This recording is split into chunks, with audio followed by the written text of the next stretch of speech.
And Dr. Daniel is Dr. Daniel is a professor and cancer biologist in the Department of Biology at McMaster University. She received her Bachelor of Science from Queen's University and her PhD from the University of British Columbia. She spent 6 years as a postdoctoral fellow in Tennessee at St. Jude's Children's Hospital, Research Hospital in Vanderbilt University before joining McMaster in 1999 to establish her own research laboratory. And I might add, I was quite pleased to meet Dr. Daniel. She became an answer to prayer. I say that all the time.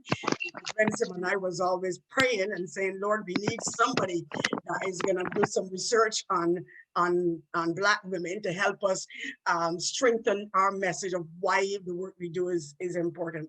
And so Dr. Daniel became that answer to prayer. And today she's going to be the host of this session. And right now I want you to help me welcome Dr. Juliet Daniel from her sunny, she's residing right now in sunny Barbados, leaving tomorrow, but here she is, Dr. Daniel. Okay, thank you, Leila, and thank you everyone for joining us this morning for Black History Month session on community care and culture. And in the interest of time, I'll just launch right into the program. So first on our agenda, I'm not sure if everyone that registered was sent the agenda, but we're going to start with Dr. Aisha Lofters, who is a family physician at Women's College Hospital in Toronto and currently holds the chair in implementation science at the Peter Gilgan Center for Women's Cancers at Women's College Hospital. And this is in partnership with the Canadian Cancer Society.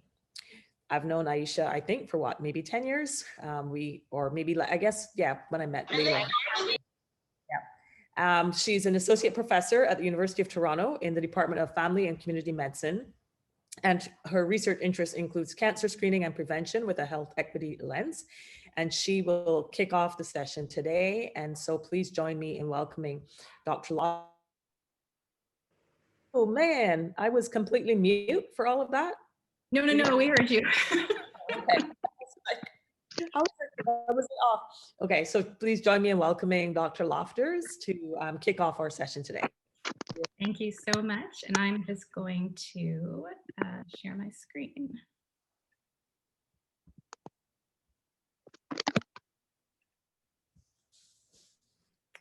Is everybody able to see that? Yes. Great. All right, thank you. So thank you so much for the introduction and thanks for having me here today.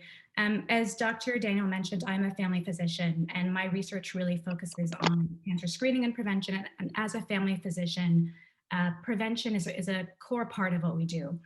So I thought that in talking about care, that I would talk about cancer screening and prevention as self-care. So just to go over really what do screening and prevention mean, what can we do in terms of screening and prevention, and then just talk about some unique considerations for Black women. So I'll go through what is cancer prevention, what is cancer screening. We use these terms all the time, but I think it's really important to take a minute to talk about what they really mean. As I said, talk about unique considerations, and then we should have lots of time for questions and discussion. So before we can talk about cancer screening and prevention, I think we should talk about what is cancer.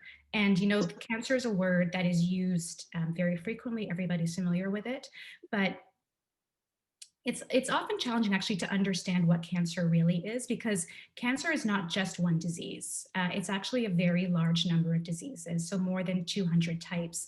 And that's why treatment of cancer is such a complex and complicated thing, because you're not treating one disease, you're treating so many different diseases. And that's why so much investment really has to go into addressing treating cancers. And while what works for treating one cancer might not work for treating another, depending on how it really functions. So all cancers, what they do have in common is that they involve the development of abnormal cells, and those cells grow out of control.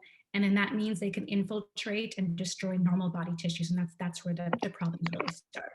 And those abnormal cells multiply, they can form a tumor. It's really important, and as a family doctor, I say this all the time, not all tumors are cancerous. So some tumors are benign, so they can cause issues for various reasons, but they're not going to continue to grow out of control forever. So those tumors are not cancerous. And then not all cancers result in tumors. So, when we think of blood cancers, for example, so things like leukemia, things like multiple myeloma, which is more common among people with African ancestry, those cancers don't result in tumors, but do still have very detrimental effects.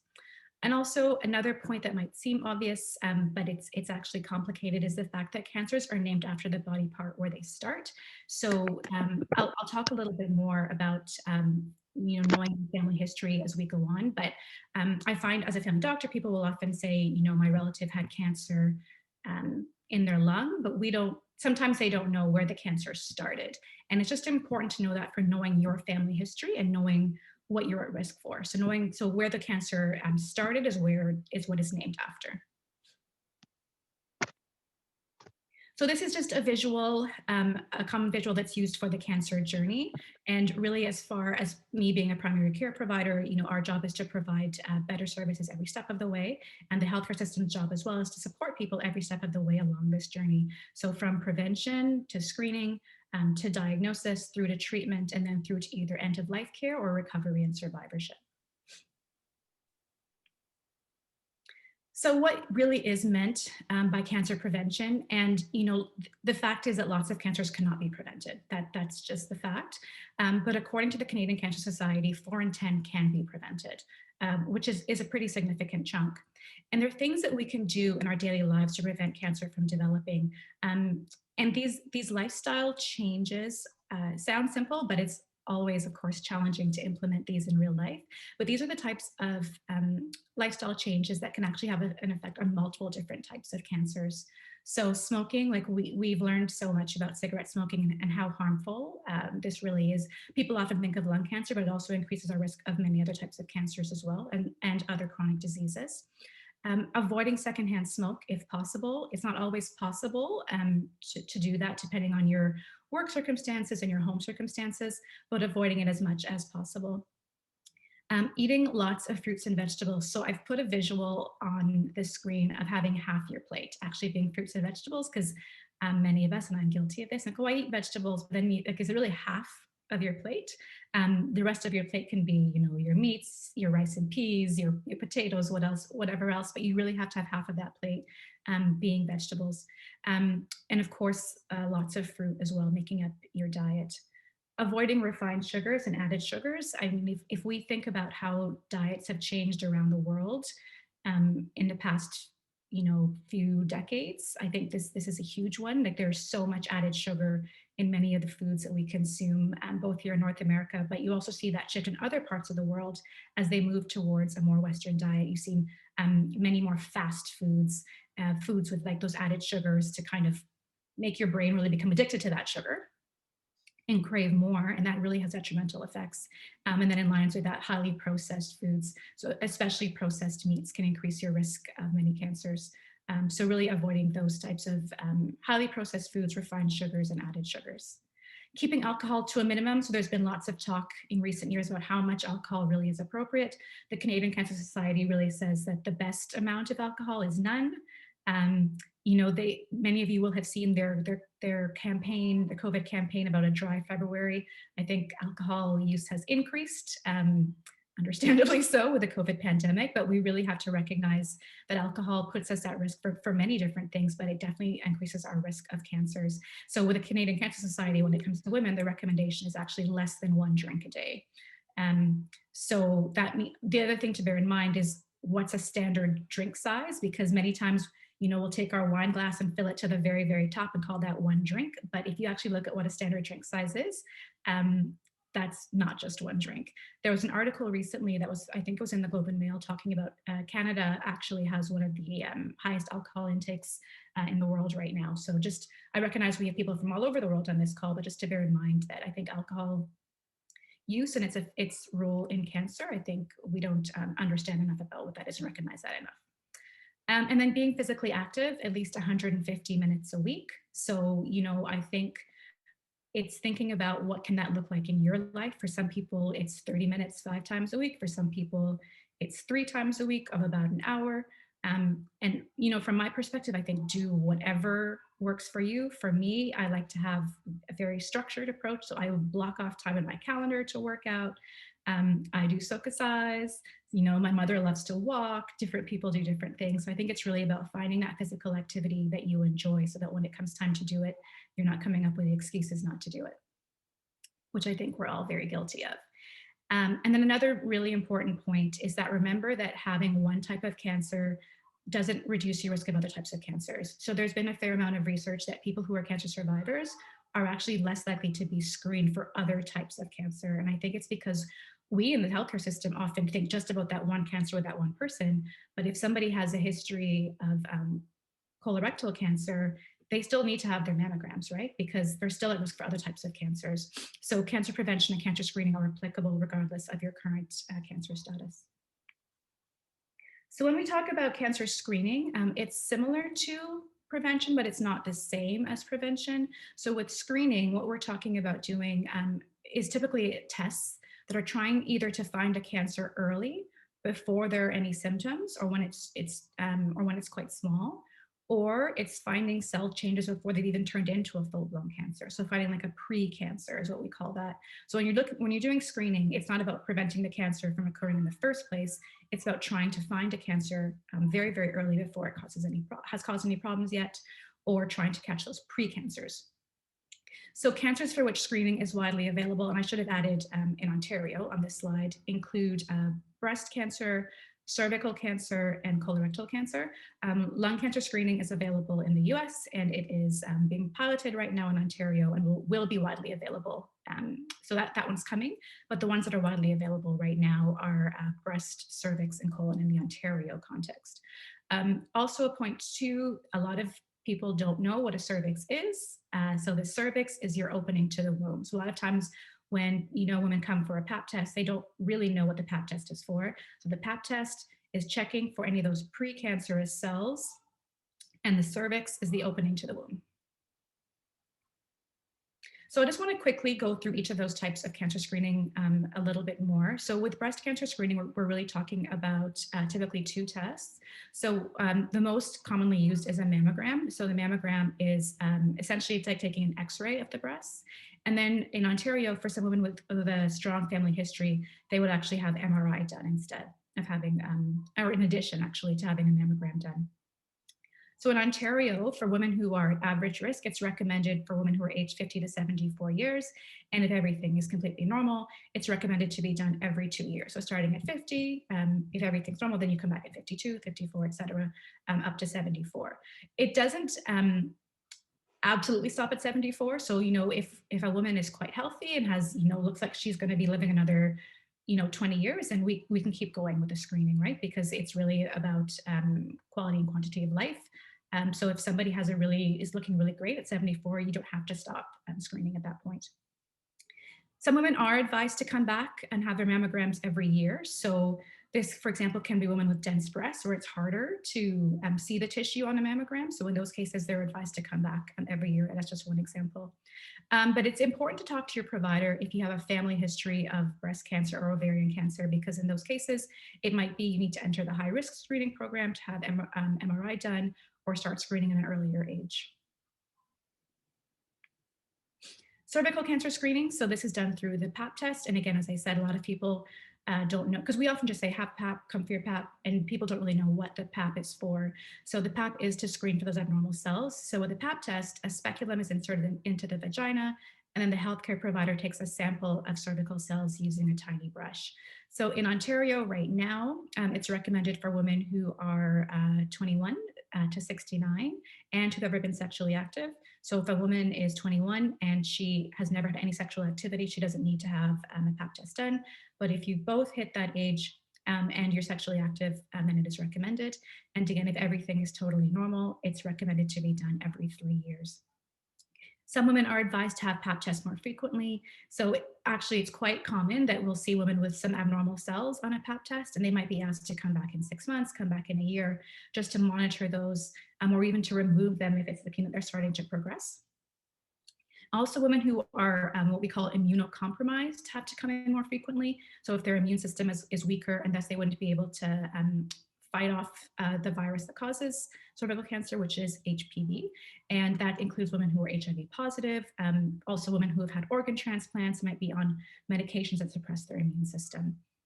But in those cases, it could even be annual to have a PAP, but otherwise it's recommended every 3 years if everything is normal. And then the final type of screening that we have at the organized level in Ontario right now is colorectal cancer screening. So breast and cervical cancer screening are specific to women, whereas colorectal cancer screening applies to everybody. So what we use right now is something called the FIT kit, so the fecal immunochemical test. So FIT's a lot easier to say, which is an at-home test where you actually collect a small sample of your own poop and then you mail it in to the lab. And then the lab is looking for microscopic amounts of blood in the sample, and then would proceed from there if there were any abnormalities. So in Ontario, FIT is recommended every 2 years for people aged 50 to 74 years. So the same, essentially the same as the breast cancer screening. The other way that you can screen for colon cancer is colonoscopy. And in this case, a healthcare provider, a physician or nurse practitioner can use a camera. They insert a camera to look at the entire colon and just see, do they see any abnormalities, any growths, any areas of bleeding. So if you've got a family history of colorectal cancer, then it's probably better to do the colonoscopy. And because you would probably be at increased risk, and then the colonoscopy should be done at least every 10 years. If everything is totally normal, it's done every 10 years, but sometimes if they find a polyp or an early change, they might recommend having the colonoscopy done more often.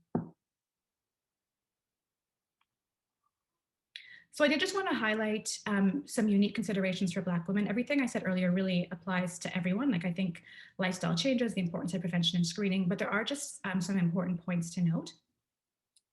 And I do just want to shout out Dr. Daniel, who introduced me on this, because a lot of what we talk about when it comes to Black women and breast cancer really is borrowed from the US and from the UK literature.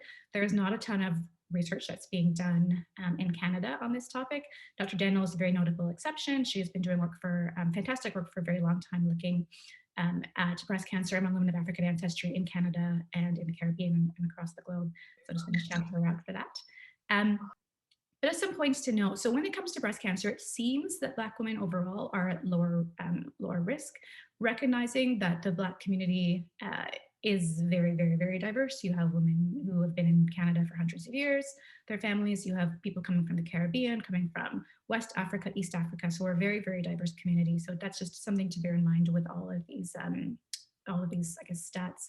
But it does seem that at least some Black women are at higher risk of being diagnosed at a younger age, having more aggressive tumors, so tumors that grow faster. So even, can have a mammogram and then can have a cancer develop within those 2 years.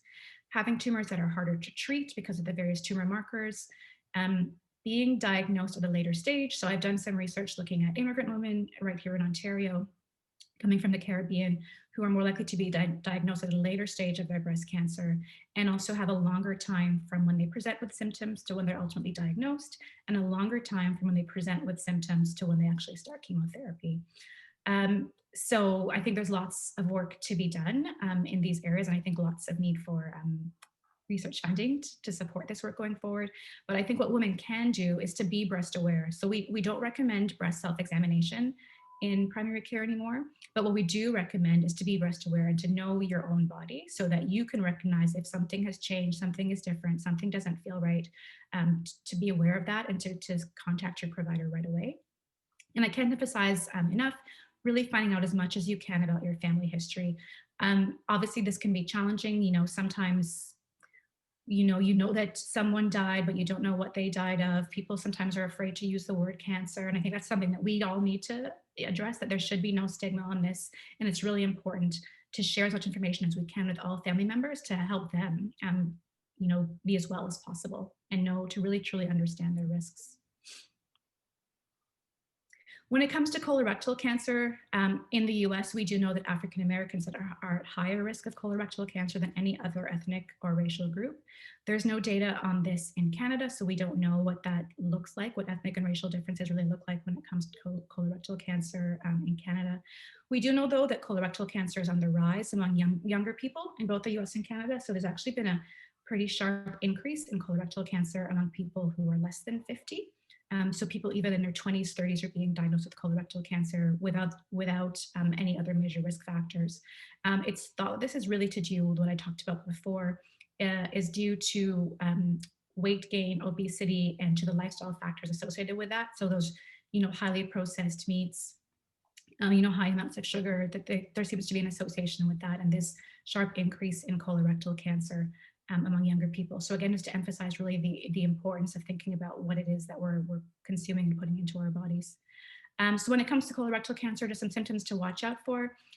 New onset of diarrhea or constipation, we don't want to, especially if you're a little bit older.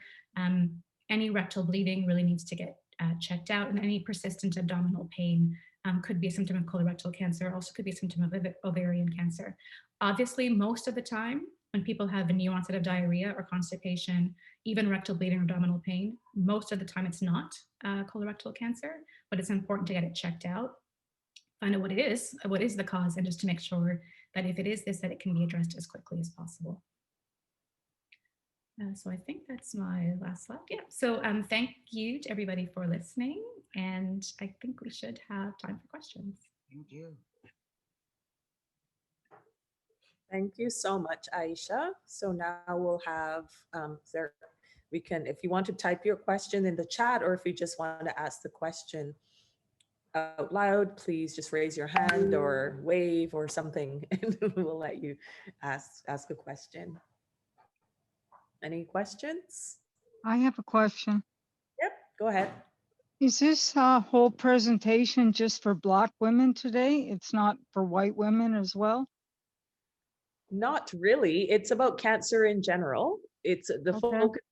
focus is about disparities in Black women, but a lot of the information is applicable to all women, right? Like, as we said, it's about being aware of your breast and changes in your breast. So Okay. Thank you. you're welcome. I have a question for breast cancer screening. I've checked with my doctor recently, and I was told it's every 3 years because I got mine done in 2019, and I had contacted my primary care doctor to go have another one done this year. And when I called them, they're telling me it hasn't been 3 years, so it would be next year, 2022. But now I've just heard it's every 2 years. Did they change the stats on that recently? Because once I think it was 3 or 4 years, and now it's gone down to every 2 years for women between 50 and 74. Can I ask where you are? Are you based in Ontario? Yes, I'm in Toronto. So the Ontario breast screening program recommends every 2 years. It's complicated because there's something called the Canadian Task Force for Preventive Healthcare, and they put out guidelines as well. And they say every 2 to 3 years. The screening program uses every 2 years. So typically what happens if you get into the screening program, actually, they'll send you a letter and say, it's coming up on 2 years, it's time to book your next mammogram. However, because of the COVID context, and because this screening was put on pause for several months, and kind of the backlog of catching up. So right now the Ontario program is saying, if it's not 2 years, if it's 2.5 to 3 years, that's fine, because we're trying to catch up within the system. But the Ontario screening program typically does say 2 years. Okay, thank you. And then I see there's a question in the box asking about a family history of breast cancer. So somebody noting that their mother passed away from breast cancer, and the doctor has recommended mammogram and ultrasound. I would say if it's a first degree relative, so first degree relative is going to be a parent or a sibling. That's something that I would take pretty seriously, especially if you can find out if there are other people on your mother's side who have had breast cancer, ovarian cancer, prostate cancer, if there are other people in the family as well that have had cancers, and that would also increase your risk. But, you know, it is quite common that if people have a history of breast cancer in a first degree relative, that we would do screening every year. And sometimes they'll supplement the mammogram with an ultrasound. If the breast tissue is hard to see clearly on a mammogram, so having both tests gives you the best picture in some cases. So to follow up on that, Aisha, can I ask a question? Sure. So the person that where did I put it? The person that asked the question, would you, in Ontario, I'm not sure if this person is Ontario, would you recommend asking for a genetic test as well? Yeah, so you know what, I would recommend, because there's the regular breast screening program that for people who are average risk, I shouldn't say regular, average risk. And there's actually a breast screening program for people who are at high risk. And this really is based on your family history. So if you got a family history, you can ask your provider to refer you to a genetic counselor, and they can go through your family history in detail. And sometimes they go through and say, okay, you don't qualify for the high risk program, but sometimes they do. And I think the high risk program is under, I don't think enough people know about it, both patients and providers, right? Like I think a lot of times family physicians are, you know, they're kind of deciding what the best course of action is. But really, I think it's always worth, if you have a family history, to talk to genetic counselors and see if you'd qualify for the high risk screening program. And actually, that's one thing. I work at Women's College Hospital at the Peter Gilligan Center for Women's Cancers, where, you know, our focus really is on women's cancers. And one of my colleagues does work in genetics and has said to me on multiple occasions that they noticed that Black women are underrepresented in people who come for genetic testing, right? So I think if you go and find out you don't need it, then you don't need it. But there are lots of women who don't know that they need to have that genetic testing done and that they would qualify for high risk programs. Thank you. I just wanted to make sure that you got to hear that that's also something to perhaps follow upon, since it was your mom that passed away from breast cancer. And then there's another question. Someone had an automated breast ultrasound following a biopsy. What are your thoughts on automated ultrasound? Can it replace the dreaded mammogram? I don't know if anything's going to replace the mammogram. I don't honestly know what's meant by an automated breast ultrasound, but certainly when women have dense breasts, often they'll have the mammogram and have an ultrasound. Sometimes depending where you are, you know, here we only use MRI for breast for women who are at high risk, but sometimes in other jurisdictions, I know they use MRI as well. But I do think that if you have dense breasts, you want to make sure that you get additional imaging just to, because it's harder to see the tissue on a mammogram. And then there's another question about, might the higher rate of Black deaths be due to disparity in healthcare? Yes, definitely. I think we in healthcare, I think often put way too much weight, I think, on genetics and biology. That's obviously a huge issue. And I think we need to understand better the genetics and biology of breast cancer among Black women.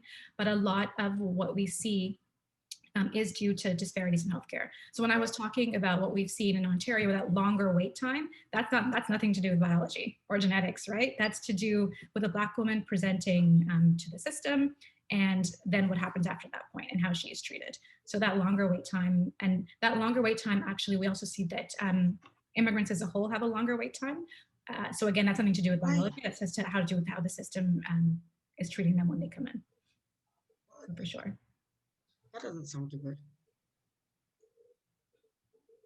Are there any other questions? So we can move on to the next speaker if there are no more questions. Yep. No. Okay, so just join me in thanking Dr. Lofters for a wonderful presentation and for answering our questions. Thank you, Aisha. So our next speaker, who will be speaking about community and culture, is Elaine Goulbourne. And she's currently the Director, Primary Care, Clinical Resources and Performance, and the Administrative Director for the Peter Gilligan Center for Women's Cancers at Women's College Hospital. She has over 25 years of leadership, administrative, strategic planning, and partnership development in healthcare, as well as cancer care, women, and children's health. She has a master's in health studies from Athabasca University and a Bachelor of Science in Nursing from Laurentian University. Elaine also holds an adjunct lecturer appointment with the Lawrence S. Bloomberg Faculty of Nursing at the University of Toronto. So please join me in welcoming Elaine Goulbourne to speak about community and culture. Thank you so much, Elaine. Thank you, Dr. Daniels, for that warm introduction. I'm going to try and share my screen.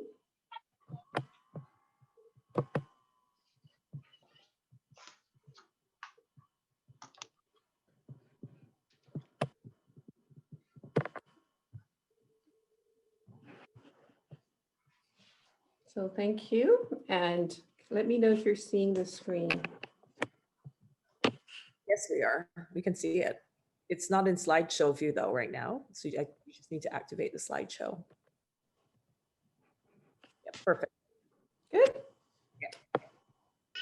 Thank you and good morning, everyone. It's a great opportunity to join you in this forum to share with you briefly my context on community and culture and the intersection that they both have with health and healthcare.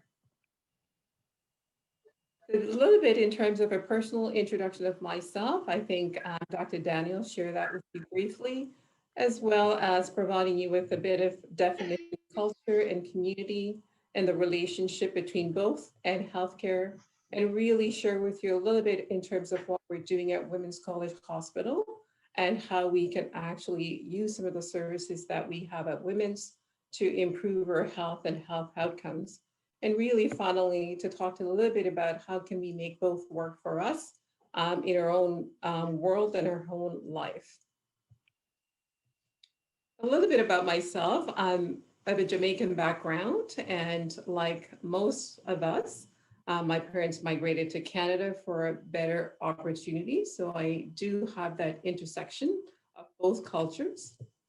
And within my education background, I'm very fortunate to have the opportunity to have education here in Canada from elementary to the graduate levels, which really shaped my life and the things that I do now.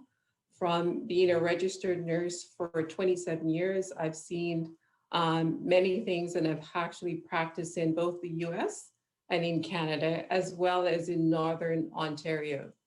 And when I say to you that I know what minus 35-degree weather is, I can tell you that it's very cold. And from a family background, because our family is part of who we are. I'm married with two boys, 24 and 17.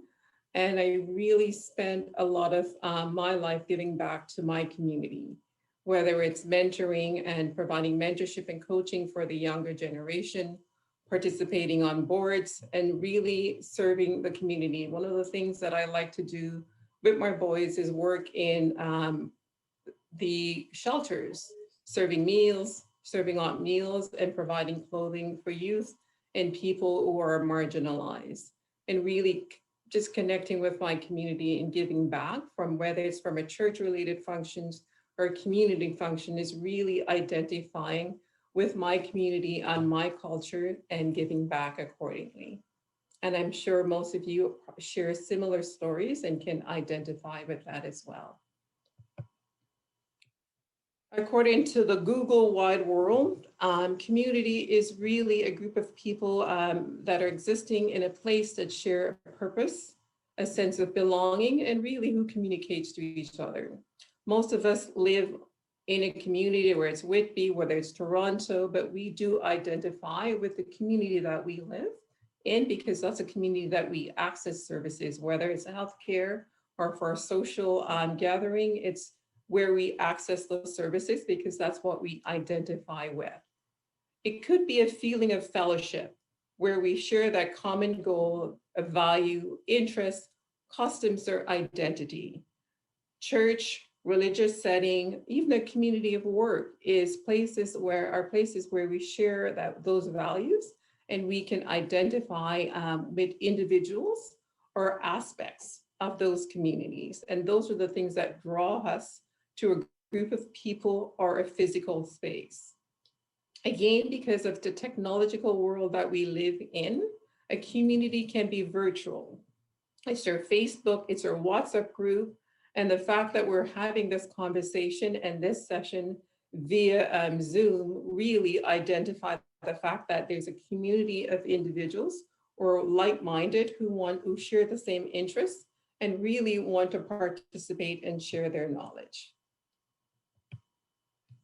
From a cultural perspective, it's really customs, social institutions, achievements of a particular nations or individuals or a social group.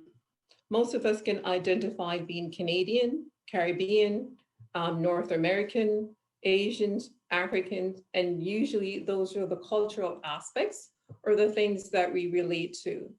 And there's some examples or language or dialect, whether it's French, English, Spanish, or Patois. One of those dialects, those are the things we can relate to.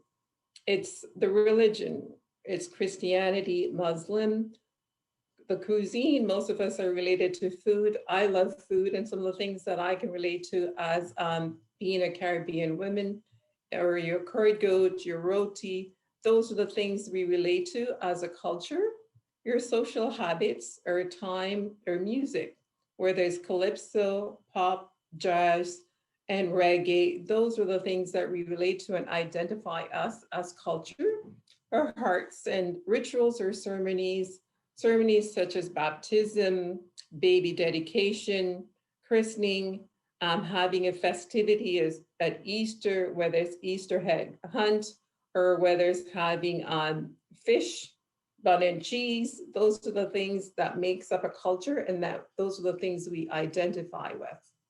Festivals and holidays are also parts of cultures as well. And I know that in some of our language, we have Caribana, we have crop over, we have harvest. Those are the things that we do celebrate and a part of our culture as we move along. And why is culture important to us? It is important because it provides that intrinsic value. It's a sense of how we identify in terms of integrity, the ability to work hard, to have achievements, and really that sense of honesty. Those are the things that we get from our own culture, regardless of what culture we identify with. It provides us with that social and economic benefits. It enhances your learning and improve health. And then one of the things that I've always liked to share is that I've been to Italy a few times. And one of the things that I notice is that they tend to have their salads with just sprinkles of olive oil or vinaigrette. And I often relate it back to my North American culture, where within my culture, I put a lot of solid, creamy salad dressing on my salad. And I'm thinking, I'm just really defeating the benefit of eating a healthy salad. So these are some of the things that I've learned along the way by learning more about my own culture and the cultures of others, and enabled me to improve my health. So I've adopted, instead of putting creamy salad dressing on my salad, I'm now sprinkling it with small amount of olive oil. It tastes the same, but it's that benefits from a health improvement perspective. Our culture increases our tolerance and opportunities to come together with others. And there's the perfect opportunity to identify that we are celebrating Black History Month.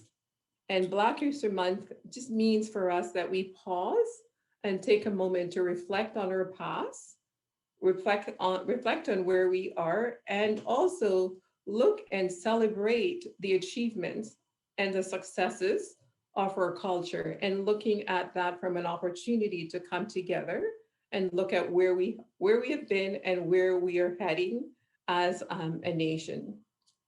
It also enhances our quality of life and increases our overall well-being for both individuals and from a community level.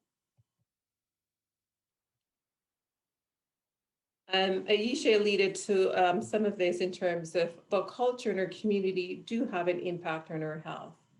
It's affected perception of our health, perception of illness and death, what we believe about the cause of a disease, our approaches to health promotion, and how illness and pain are experienced or expressed, and how we seek help and the type of treatment that we prefer. And a couple examples, I just pause and share with you. I have a few patients who have diabetes, and they really don't view diabetes as a chronic illness or something that they should be worried about because they don't see that physical sign or they're not having any pain. So they really don't seek treatment for it. Likewise, one of the recent story I can share, I have a friend of mine who for many years felt just lumpy breasts and has dense breasts, but kept ignoring it and not realizing the opportunity to seek screening and making sure we look at it from a preventative perspective.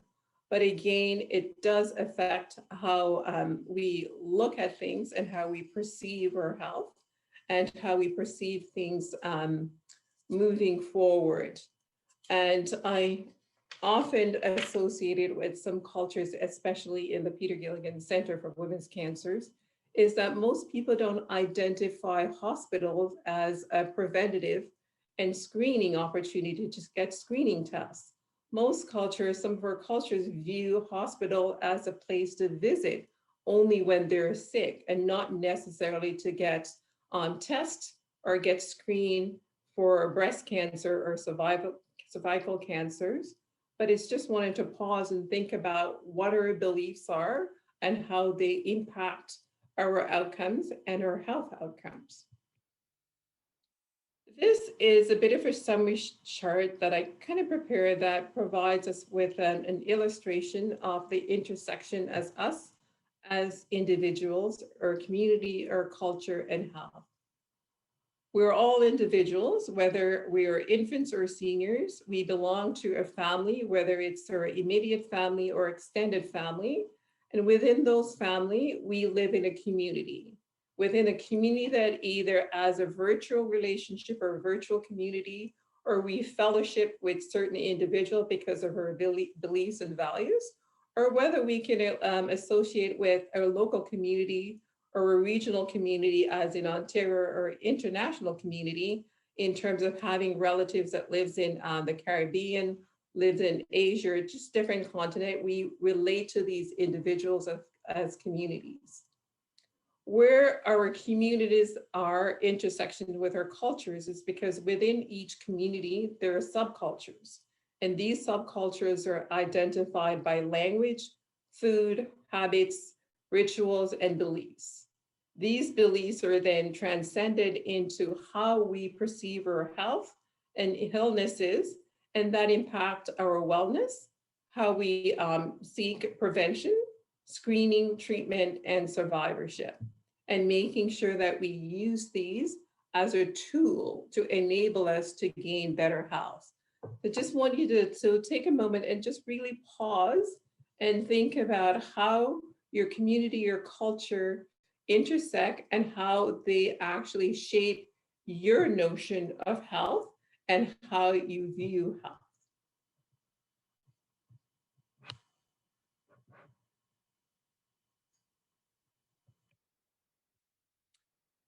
And I just want to shift gears a little bit and just bring it home to Women's College Hospital, where I work, and talk about some of the services that we offer and some of the cultural services that we're focusing on as an organization. Women's College Hospital is really the only academic ambulatory hospital really in Canada. What that really means is that we don't have any inpatient beds. In a nutshell, when you come to Women's College Hospital, you come in for a care or services for that day, and then you're discharged in your home at the end of the service. Even though we're an ambulatory hospital, we provide surgery, mental health support for individuals who are really affected by mental health issues, as well as medicine meaning that individuals who have diabetes, cardiovascular disease or illnesses, we do provide those support as well. And primary care. Primary care is just accessing our family physicians. So we do have rosters of physicians who provide primary care at Women's. We have provide over 300 or almost 310,000 patient visits per year. And we couldn't have done this without our diverse group of physician, staff, and clinician, researchers, and learners at the hospital. No one is an island and no one can provide the service. So we are very fortunate, and we pride ourselves on our community partnerships and our healthcare partners that we partner with to provide the services at Women's. And also, one of the uniqueness about Women's College Hospital that really focus on health and women's is that we are probably the only hospital in Ontario can boast that we have a childcare service at our hospital where women can come in, leave their child or children at a daycare within the hospital that has a licensed daycare provider while they go and have their service or have their visits or their tests, pick up their children and head back home, and not worried about childcare availability. And like most organizations, we cannot function and survive without our amazing volunteers that help us to provide services. Within Women's, we really are committed to providing culturally safe services, making sure that we're looking at equity and making sure that we're balancing those across the organization. And this is really highlighted in 2 of our 4 strategic goals, which are just to really revolutionize healthcare for women and pursue equity for all, and really looking at care and care experience as individuals are coming into our organizations.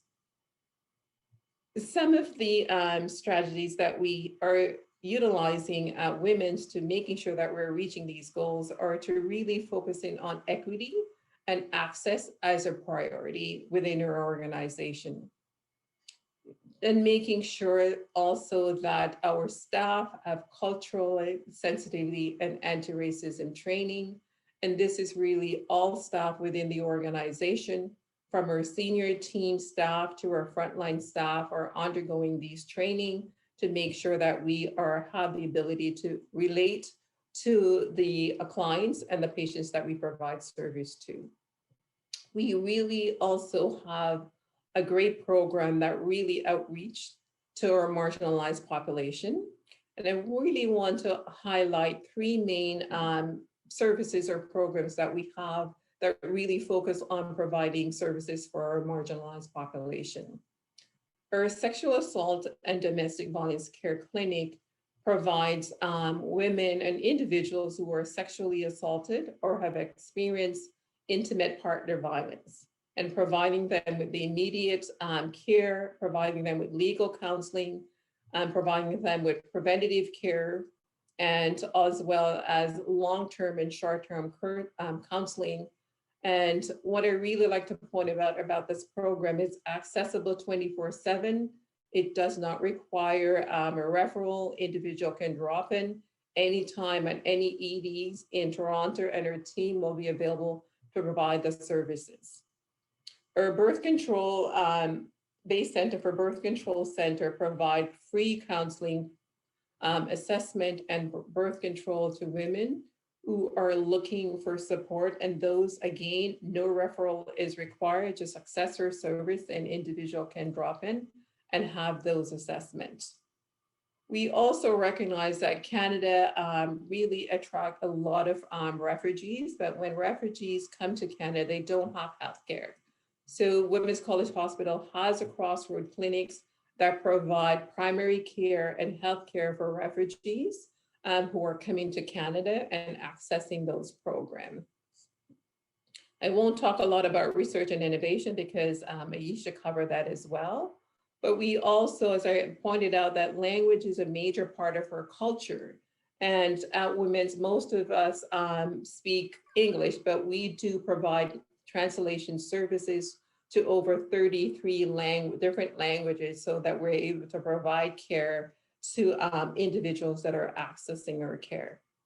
And I talked a little bit earlier about partnership. We do reach out to our patients and engage them as advisors to really share their experience with us, their thoughts, and how we can build future programs that are actually designed with them instead of without them.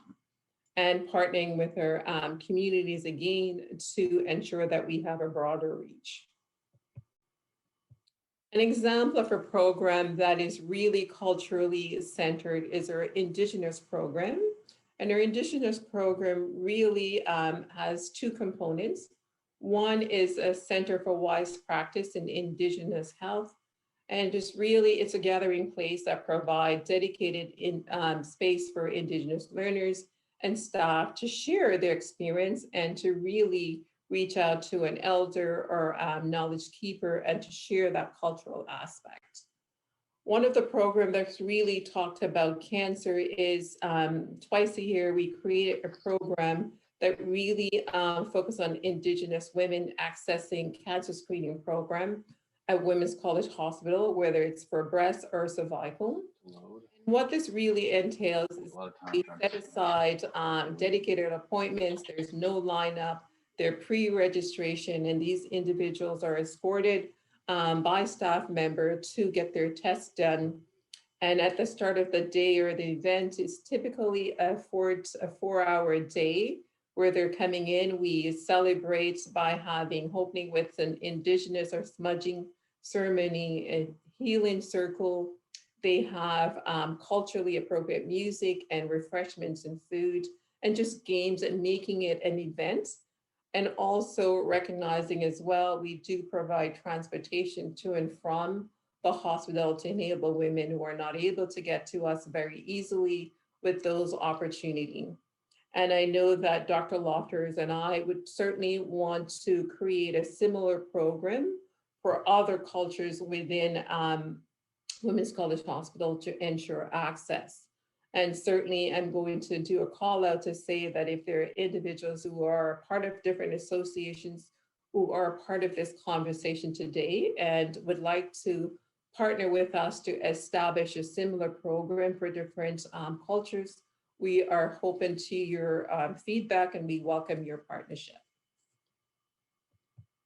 And just to wrap it up, just a quick summary, I really encourage us to be engaged, be a part of the dialogues, a part of your community, and be engaged in the different things that are within your community. Definitely increase your knowledge base around the things that are actually pertaining to cancer or whether it's pandemic. I couldn't get off this call without talking about pandemic. The vaccine is something that is widely being conversed within our own country, but is making sure that we are speaking to the experts, we're reading, looking at the knowledge and making sure we're informed about what it is. And then once that is done, is using the opportunity to share with others. Research as well, as Aisha said, Dr. Daniels is really leading the space here when it comes to cancer research and research as well, is making sure that we do take the time to participate in research when we have the opportunity. But participation doesn't mean that we're not informed about the process. Be informed and making sure that we are participating. Why? Because research outcome helps to gear treatments for us as a culture moving forward.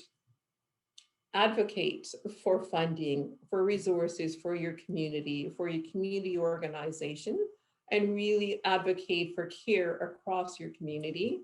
Volunteer where you have the opportunity and be an active part of your health, whether it's through prevention, but through screening, or whether it's active treatment. Be aware and take active part in your health and your health promotion. And I will pause there and stop sharing. And if you have any questions for me or any opportunities where we can provide culturally focused services at Women's College Hospital, I welcome your thoughts and your ideas.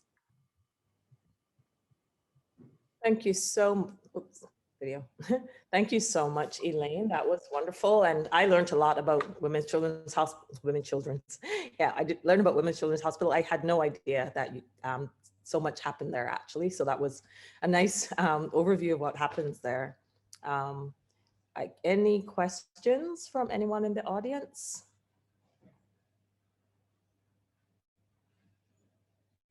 You can raise your hand or put a question in the chat.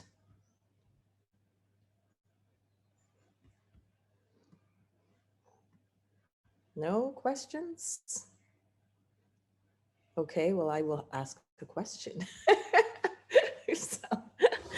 So you talked about how you offer a lot of programs for different women of different ethnicities, like the indigenous group and stuff like that. So have you found that you've been getting a better uptake from a lot of these marginalized communities who didn't feel that their healthcare needs were being addressed or focused on in the past? Have you found that have you seen the natural increase in the number of people participating in the various outreach activities and events that you host?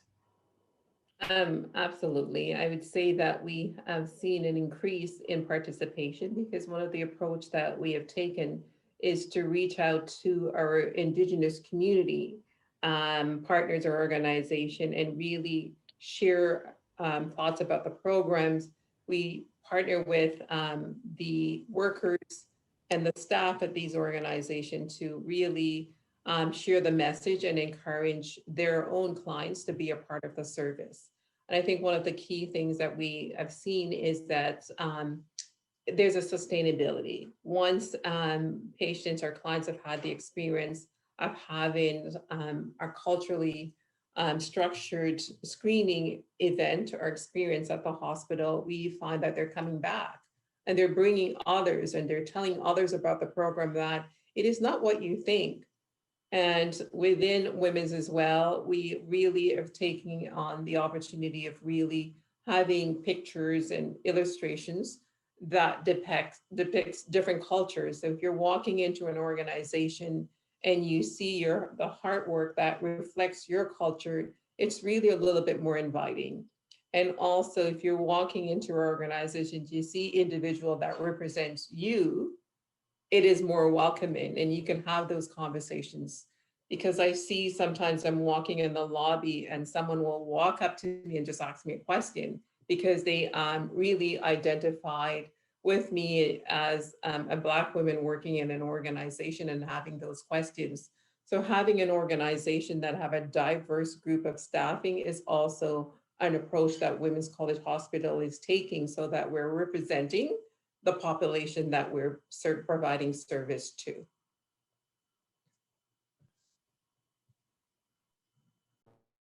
So this is a tougher question. Is it possible for WCH to take the initiative and to get all hospitals to offer childcare for women when they're coming for their visits at their hospitals? Is that something you can perhaps lead the charge with? It's certainly nothing is impossible because we've seen at Women's College Hospital how beneficial that has been in terms of to women coming in for their appointments and just having that reassurance that their child or children are taken care of by a licensed childcare worker. And we're part of the TASM Hospital downtown. There's certainly the opportunity to advocate for that and looking for a space, but certainly we'll bring that back to our senior team to advocate for that as a definite essential resource to enable accessibility. And is that something maybe that we as different organizations represented here can help with and participate, right? Like I think the more women's voices are raised about these kind of issues and how this is a limitation to healthcare, then I think it would become so much easier, right? I would say yes. And if you think of the last slide that I showed that talks about advocacy, that is definitely the opportunity to look at advocacy from services that are required. It doesn't necessarily have to be funding. It's those simple things in terms of childcare, transportation, and accessibility to get to services. I think sometimes when we talk about our marginalized community, I think we don't pause and realize that when we talk about certain things, that there are individuals or women in our own country, in Canada, who are really struggling to say, do I take the bus tonight or do I go and buy food for my kids? And what does that look like? And realizing that they're less fortunate individuals than us who are really making decision about food, and they may not have access to technology. And one of the things that within one of my program, I have the crossword programs. And when we are creating different offerings for people and we're talking about using the internet and having a cell phone or a computer, we have to pause and realize that not everyone has a cell phone, not everyone has a computer. And how do we make sure individuals are accessing our services and have the basic needs of food and a warm clothes or a jacket? And we have to pause and think about that when we provide services. That's true. Can I Okay. ask a question? Yes, please go ahead. Thank you. It was a great presentation. I'm just wondering, because we've been at Pink Pearl talking about those basic needs like transportation, childcare. Who in the hospital would have the information, or what department would have the information of who needs, whether it's to cover transportation or who needs coverage of childcare? Because that's like programs we'd like to start looking at developing, but is that something that the social worker department would maybe have? Like, where does that information live of who needs those services? I think within at Women's College Hospital, it doesn't live within one service. Each program is aware of the service that is being offered. For example, if someone's coming in and require translation services, one of the questions that we have on our intake is, what is your preferred language to receive service? And from that, we look at whether translation service is required. And a second question is around, are you able to access services from a transportation perspective? It's yes or no, and just really advocating for providing tokens, or whether or not it's a taxi chit to and from the organization. But typically, based on certain assessments by the team, they're able to differentiate and actually start to ask further leading questions about what resources might an individual require. And for example, within our certain programs, it's really apparent that we have a lot of single mothers within the programs, and talk about childcare and really start advocating for those. But any programs within the hospital has the ability to direct someone to, or a childcare department direct someone to the translation service and their translation services are at our fingertip, everyone's fingertip within the organization. Might talk to you more offline about that. Absolutely. Send me an email and we can just take this offline. Okay, thank you. Okay, so I don't want to eat into our healthy lifestyle section. So thank you again so much, Elaine, Thank for you. shedding so much light and information about Women's College Hospital. That was really, as I said, really good to know. And now we have a 15-minute health and wellness break where everyone can run to the bathroom. And I think we're going to have someone that's going to lead us in a little bit of exercise of some sort. So this is now going to be Milena Gasparino. Yes, I'll do like a 5-minute stretch right now if you'd like, and then you guys can head for a few minute break. Sure. Okay. So all yours. All right, awesome. Thank you. Just gonna. Okay, so can everyone see me okay? Yep.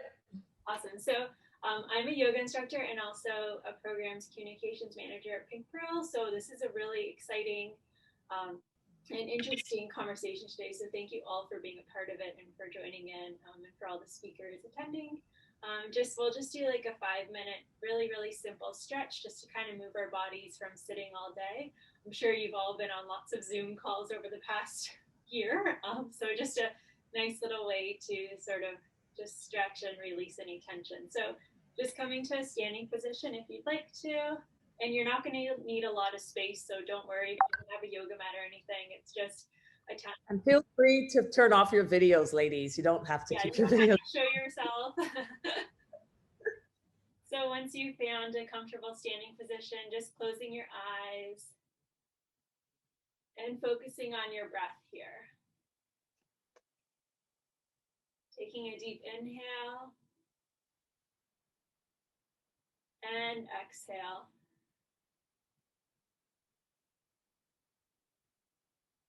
Just washing away all your worries as you gently inhale and exhale to ground yourself.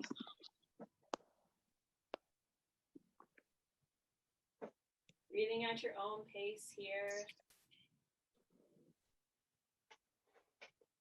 Giving yourself these next few moments to nurture your body and your mind.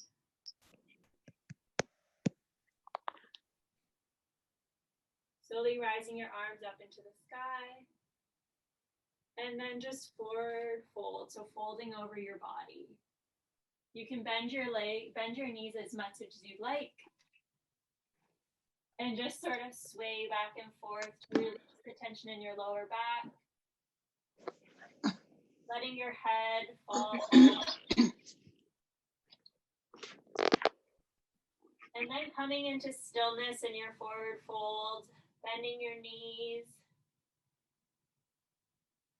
Just breathing into this space here. Maybe you close your eyes. And if you'd like to, you can even place your hands underneath your feet. It's a nice little break for your wrists. And just breathing here.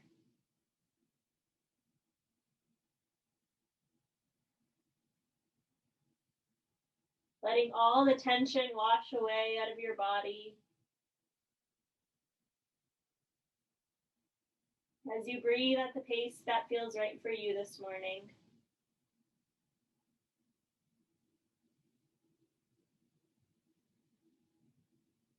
Taking a deep inhale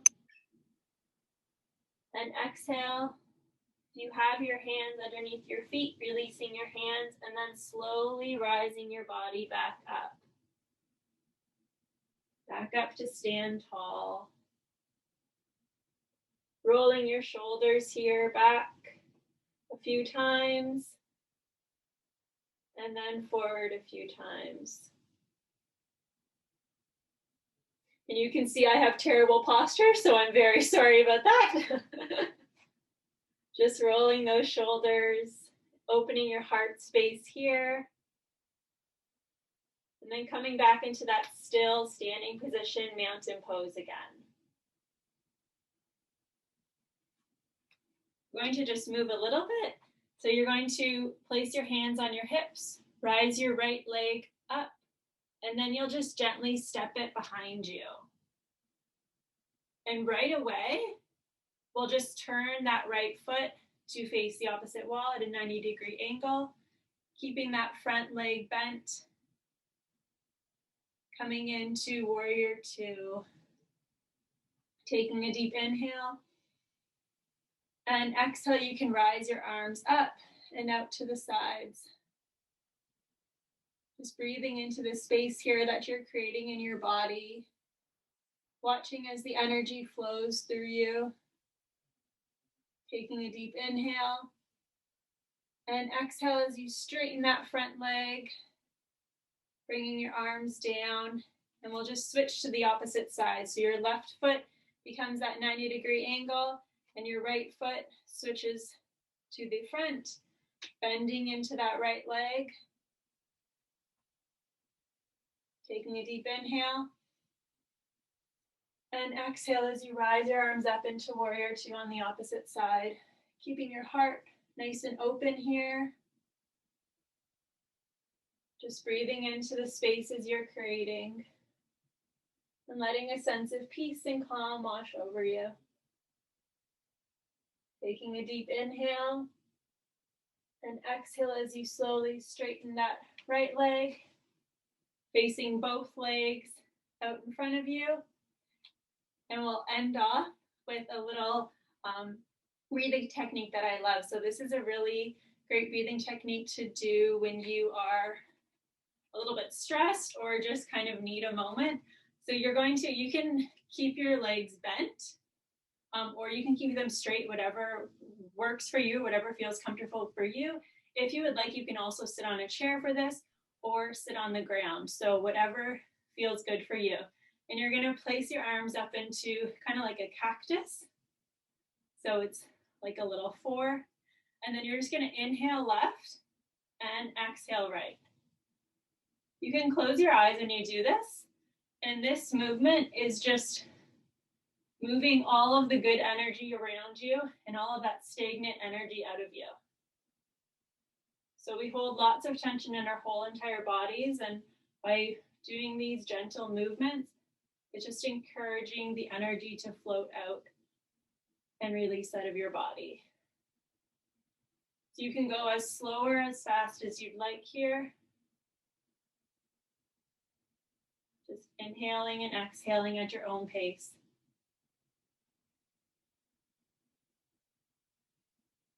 Just reminding yourself that you're creating an opening in your body.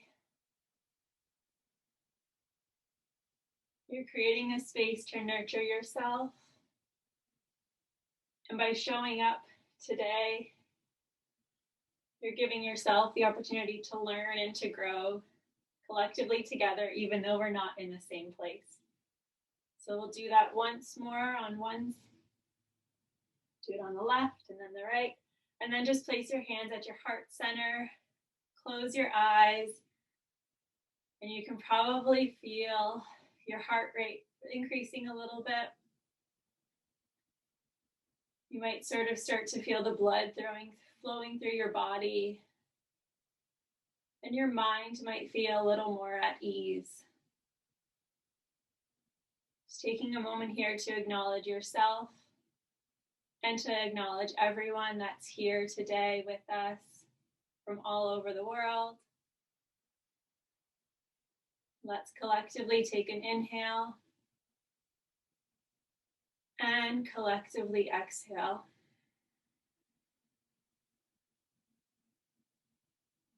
Let's do that one more time, collectively inhaling and collectively exhaling, knowing that we're all here to support each other. We're all here to bring each other a little bit of peace and serenity. You can slowly start to open up your eyes, bring your hands down by your side. You might want to wiggle your hands and your toes, just kind of shake it out. And you can head off for a short break, and we will be back very shortly. Thank you so much. Yeah, no problem. Wonderful. That felt really nice. Okay, so we're running a little bit behind schedule, not too bad. I think I went a little too over, sorry. We started the stretch late as well. So we'll give you 5 minutes to make any exercise runs you want to make. And yeah, and we'll come back to at 11:20 p.m. AM, 11:20. So you've got 5 minutes to just have a bathroom, restroom break, and we'll be back at 11:20 for a panel discussion with experts in the fields of community care and culture to further understand the world in the context of diversity and women's health. So our speakers in that discussion will be Bishop Wayne Vernon, Sean Hercules, Dr. Amanda Shepard, Dr. Shavini Dadwal, and this session will be moderated by Katie Rice. So see you back in 5 minutes.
Okay, everyone's trickling back in.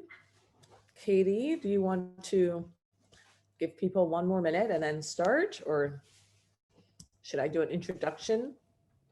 And Juliet, just before you began, can I sent you a message. I don't think you saw it. Sorry. I put it in the chat room. Okay. Oh, I did not see it. What's it? Okay, sure. So why don't you do that? Okay.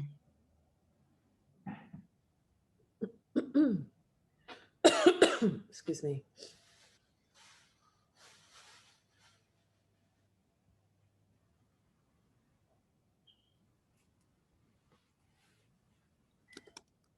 Hello, everyone.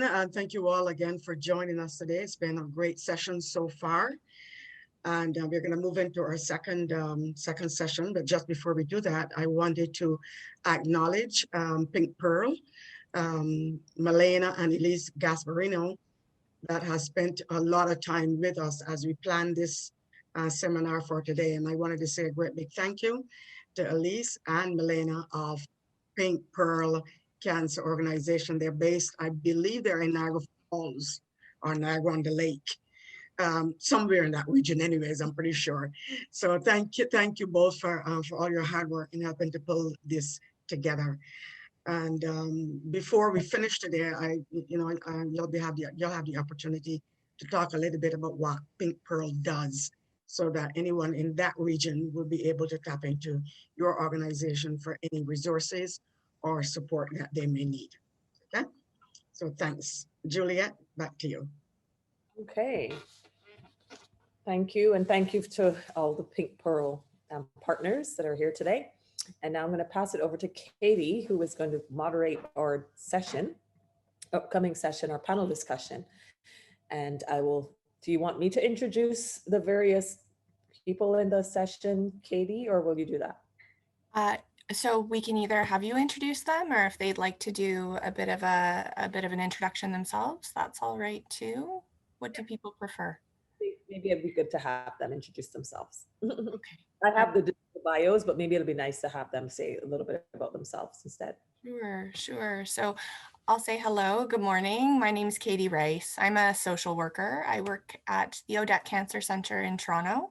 I work specifically with breast cancer population. And so I'm honored to be here. I was asked to help moderate the panel discussion. But if you have any questions for me as well, please feel free to ask, just based on my experience in my work. Okay, so I guess to start off, if each of the panelists could just give a bit of background, share a little bit about themselves. I'm not here, I can sort of go through the list so we know who to start with. Is Bishop Vernon here?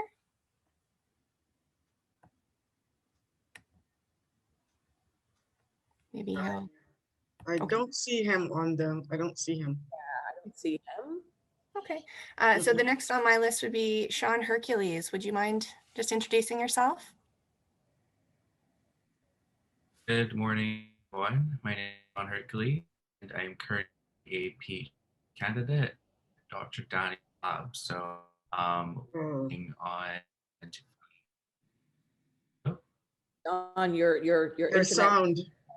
You were frozen. So can you do that again, please? Turn my off. Is it better? A little better, yes.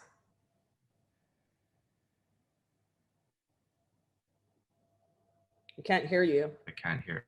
Would you mind just introducing yourself again? Just, it was a little spotty. Yeah, maybe I'll host phone. Okay, why don't we go to the next person, Sean? Yeah. No problem. So we'll come back to you, Sean. Dr. Shepard. Hi, good morning or good afternoon, everybody. My internet's a little unpredictable right now too, but seems to be okay this moment, so I'll continue. So I'm Amanda Shepard. I'm here in Toronto, Canada, which is located on the treaty territory of the Mississaugas of the Credit First Nation and ancestral and territorial lands of the Anishinaabe, Haudenosaunee, Ojibwe, and Chippewas. And I'm here on Wendat Nations. I'm a mom of two, Madeline and Juliet, and I work within Ontario Health's Indigenous Cancer Care Program. And I'll leave it at that for now. Thanks.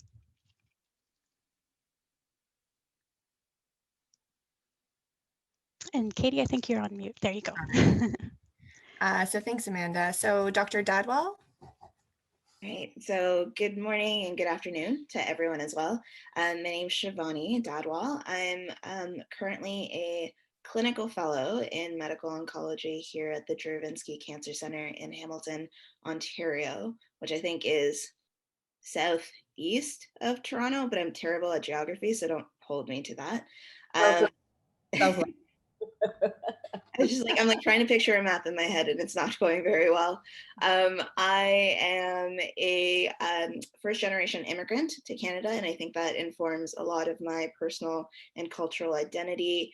I'm deeply invested in representation and equity and diversity within care access. I like long walks, not necessarily on the beach, and I really enjoy travel, but I've been grounded for the last year. Thank you. So was there anyone we're missing? I think that's the panel. So we can get to our first question. So the first question is for all of the panelists. It's a general question. How can we work together to support women facing cancer? I mean, I'm happy to get the conversation going, knowing that there's a lot there to add.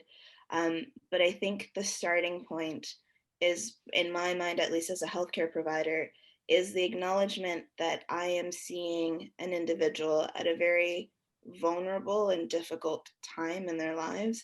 I mean, we think of cancer as the big C, and in a lot of ways, people's lives shift to before their cancer diagnosis and after their cancer diagnosis. So I think just acknowledging the weight of what people are coming in with, but I think also emphasizing that cancer is one portion of this person's identity and what brings them to us, but people are far more complex in their makeup and in their identities than that. Young women coming in with new cancers are mothers, they're parts of their family members, they're professionals in their own right, they're members of their communities. And I think honoring that identity in that capacity of being their healthcare provider and aligning yourself as an individual who is there to help them through this journey, so that they can still have enriched lives beyond just being limited to their diagnosis. Mm-hmm. I think that point of being an individual there to help them and not necessarily talk at them is very, very important, especially when people are in probably the most vulnerable time of their lives.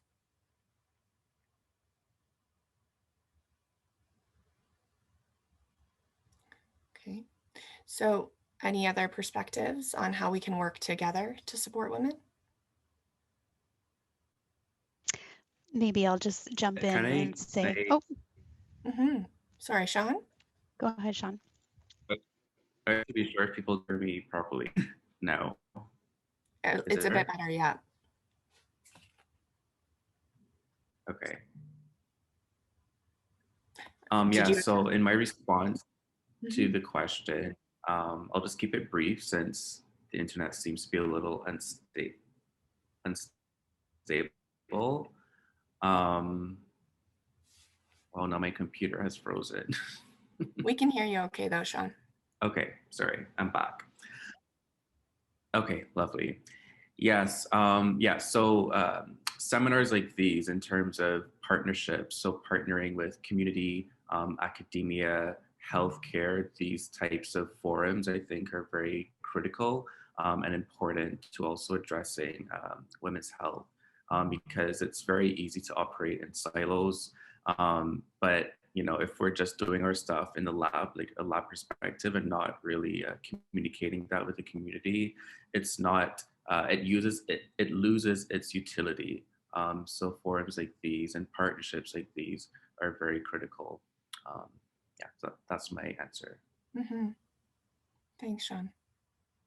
Amanda, did you have something to add? Yeah, just to complement the other two comments. So my academic background is epidemiology, so I do a lot of quantitative research and working with numbers.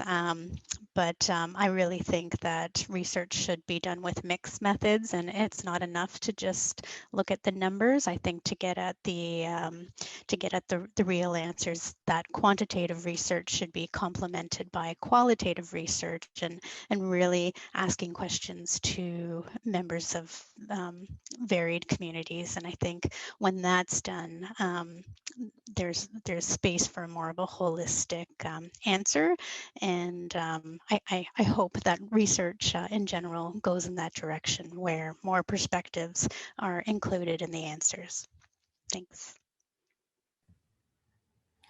So I think actually building off of that answer, Amanda, the next question is for you and for Dr. Dadwal.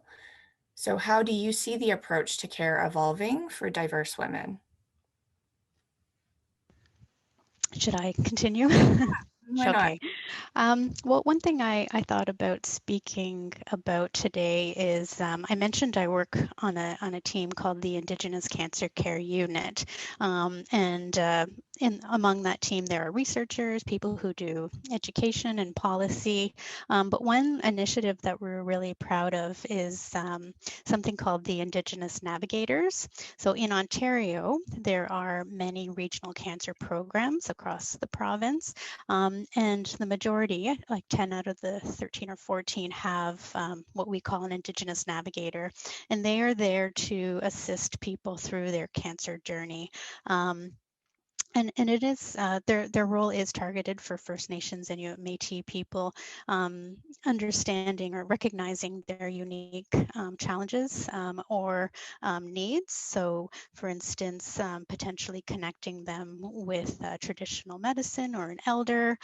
Sometimes if people are being flown in from the north, areas that were mentioned, that minus 33 weather, those are flights away to get to cancer treatment sometimes. So it's really helpful to have someone working with them in these urban centers to help align appointments, to just show where the nearby grocery store is.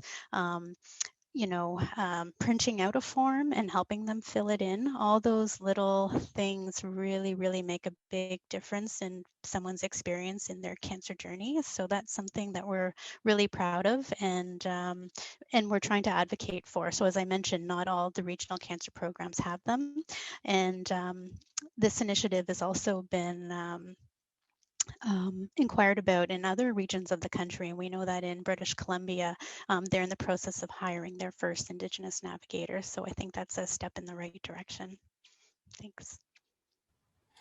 And I would just say, I know in our program at the ODET, we make use of the Indigenous Navigator program, and it's been very helpful, even for the team in introducing or helping us to understand the cultural components of what's happening with our patients. So it's a wonderful program. How long has it been in place, Amanda? So I think the first Indigenous navigator was about 10 years ago, and then it's continuously grown. It's a wonderful program. Shivani, do you have any comments on how the approach to care has been evolving for diverse women? For sure. I think I always picture it as very much a two-way street. And as much as there is that push and that onus on the individual to advocate for themselves and represent themselves in their multitude of identities, I think as healthcare providers, it's very important for us to have cultural competency where you recognize the individual's intersectionality in their various, I think, life experiences and cultural identities when they come to you for an appointment seeking care. So, things that I think about practically is, acknowledging that there's going to be a component of cultural difference and that not everyone is coming to their care from a very Eurocentric or North American perspective. And so the people that are informing their care decisions may be different than what you anticipate, may be different from your own. Oftentimes there's a large family structure or traditional views of what goes into full holistic care. And I think opening the dialogue to allow for that, also acknowledging that a lot of our pamphlets and literature is very heteronormative. So I think setting a safe space where people feel comfortable discussing differences in what their normal looks like, because it's hard, if you're a young person, there's going to be questions about partner intimacy and womanhood and what that looks like. But that picture of womanhood and intimacy with a partner is going to be very different across diverse backgrounds. So I think really opening a safe space for that, even if it is signposting that you're someone that someone can have that discussion with. So like I said, I'm a first generation immigrant. That informs a lot of what I understand of care, and I think introducing that in a conversation, and just asking people about their family dynamic, asking people about what home looks like and their access to care is important, so that people can have that dialogue with you. And I know that Elena touched on this, even things like coming into appointments, like, can you take time away? Is financial insecurity an issue? Is food security an issue? And knowing that I can give you certain recommendations for your care, but whether it is feasible within your life to fulfill all of those things or navigate all of those recommendations, it's my job to help you, because it can't be very preachy from one place. It's an acknowledgement that people's life experiences are quite diverse. Yeah, no, it is critical to acknowledge the social and cultural factors in order for someone to proceed with their treatment, right? Similar to Elaine's presentation, culture really is the lens with which our patients perceive, view, and proceed with their treatment. So the next question is for Sean. In general, what is the latest research on diversity in cancer? Yes. So my response to that is actually going to be tied in quite well with what Shivani just said, and also Elaine about culture. So in general, though, I just want to take a few steps back and highlight some of the points that were made in Dr. Lofter's presentation as well.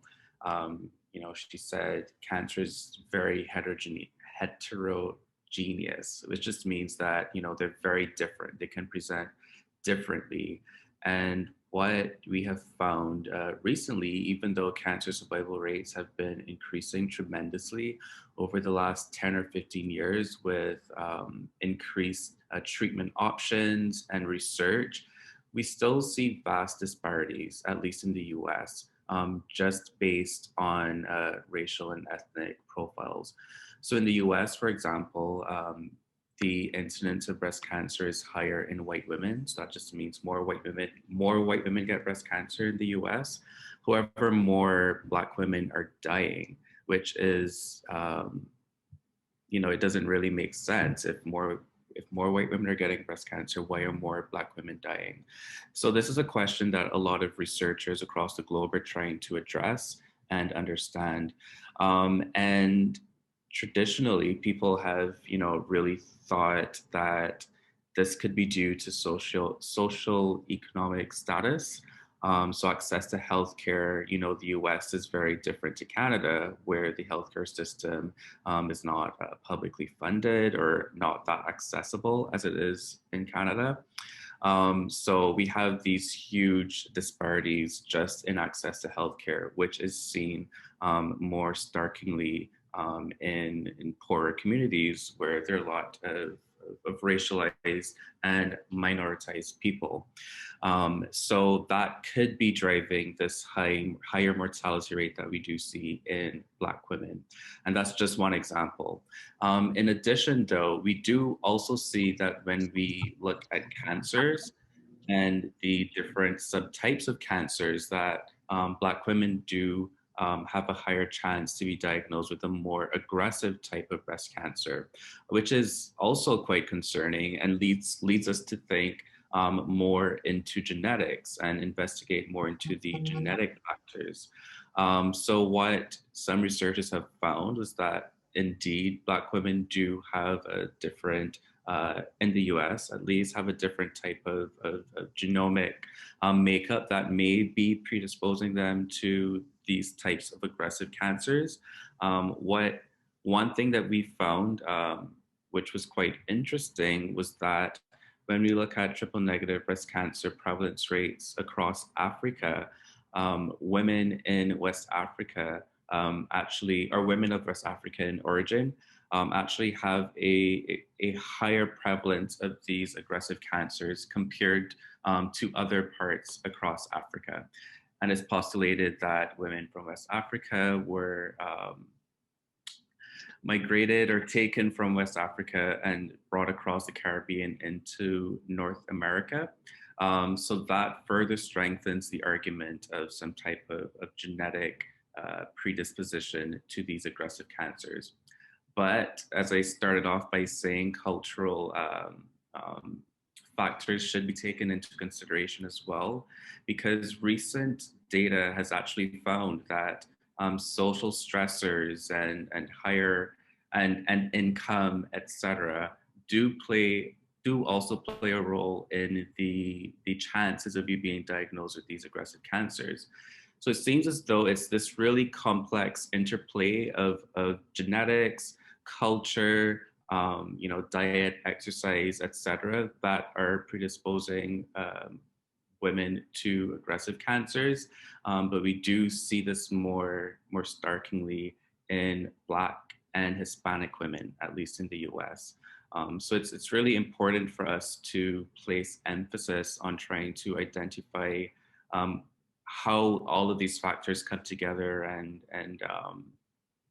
and contribute to these aggressive cancers, so that we can start to see decreases in these aggressive cancers and or better treatment or diagnostic tools for these cancers.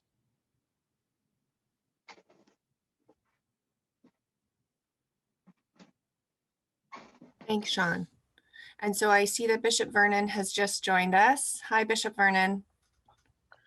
Hello, how are you today? I'm good, thank you. So I'm Katie Rice. I'm a social worker at the Odette Cancer Center, and I'm going to be moderating the discussion. So can we just take perhaps a pause, and Bishop Vernon, could you just give us a little introduction to yourself? Sure. First, I want to apologize for joining the meeting late. As you can see, I'm in my clergy attire. I'm supporting a family through a challenging funeral at this point. And it's a crazy time to have a family member pass away. Over the last 30 years or so, I have had to support people who have been diagnosed with cancer. My mom was diagnosed with cancer when I was only a kid. She was diagnosed with breast cancer. And back in those days, the technology was not as advanced as it is right now. Needless to say, my mom lived until she was 85 years old after a mastectomy. She did both a mastectomy and a hysterectomy within 3 months of each other. That was a crazy time for our family. But so throughout the years, I've been able to stand with people who have been diagnosed with one cancer or the other, but particularly women who we're talking about today. And I cannot say it has been my pleasure to stand with them, but I do regard it very, very highly, especially because I know my mom has had a story of her own that has baffled even the medical practitioners in our town back in Jamaica. So I'm delighted to be here today. And I'm happy to know that there is a support for women who have challenges in any way. Thank you and welcome. So it's actually perfect timing because the next question on my list is for you, Bishop Vernon. So the question is, when you first receive a diagnosis and mortality comes into play, what is your approach when women come to you when they're first diagnosed? Okay, for me, I find it very critical to provide pastoral support for these women, but a multi-layered approach to supporting them. And one of the first things to be able to do is to help people to calm down, because the news brings a lot of anxiety, it brings a lot of fear, and so on. So I've had to tell my mom's story a million times because that is my go-to, that is my reference. I do have other stories of journeying with other women, but my mom's story is the go-to. First of all, I like to try to help persons to calm down and to try to allay some of their fears, and to help some of them to understand that it's not a death sentence. Then there's always my second level is the support group in our church, persons who have survived. I usually ask their permission if I can share the information with the support group of women in the church. And if I'm able to do that, then I do point them to to those persons, and to have them sit with that woman and support her through this time. The other level of support, which is expected of us as ministerial support personnel, is prayer. Most of our women who are women of faith, when they call, the other layers sometimes don't even matter much to them. What they want to know is, Pastor, would you ask your prayer team to pray for me? And they want to know that their name is on a list and that people are praying for them regularly. So all the other layers that I would share, it comes back for them. It's important that they know that people are calling their names in prayer. But the support group from the other women who have survived, that's a critical dimension. And my pastoral support is of absolute importance. The final thing I would say about that, there are medical personnel in our church, and I would ask them permission to share that information with the medical personnel as well. And sometimes I would take myself out of that dimension of it and ask a medical person to help them to walk through, to talk about options, to talk about avenues for treatment, and the medical science part of it. Yeah, so them through.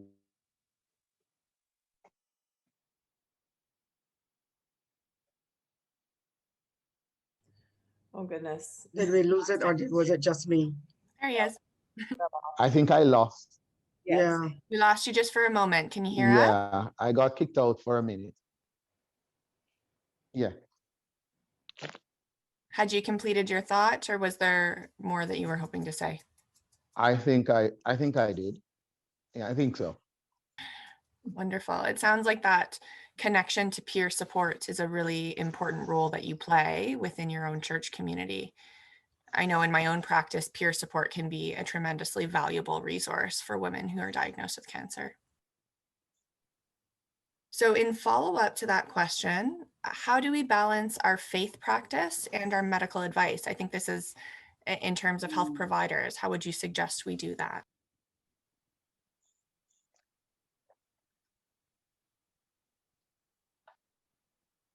Are you able to hear us? No, I don't think so. No? I just lost you. I just lost you there. Okay, are you hearing me now? I can hear you now. Yeah. I think Okay, yeah, we're coming in and out a little bit. right. So the question was, I think, directed from your perspective to health providers, how do we balance our faith practice and our medical advice? Right. In a number of instances, including this pandemic, people of faith are concerned about the balance between faith and medical science and so on.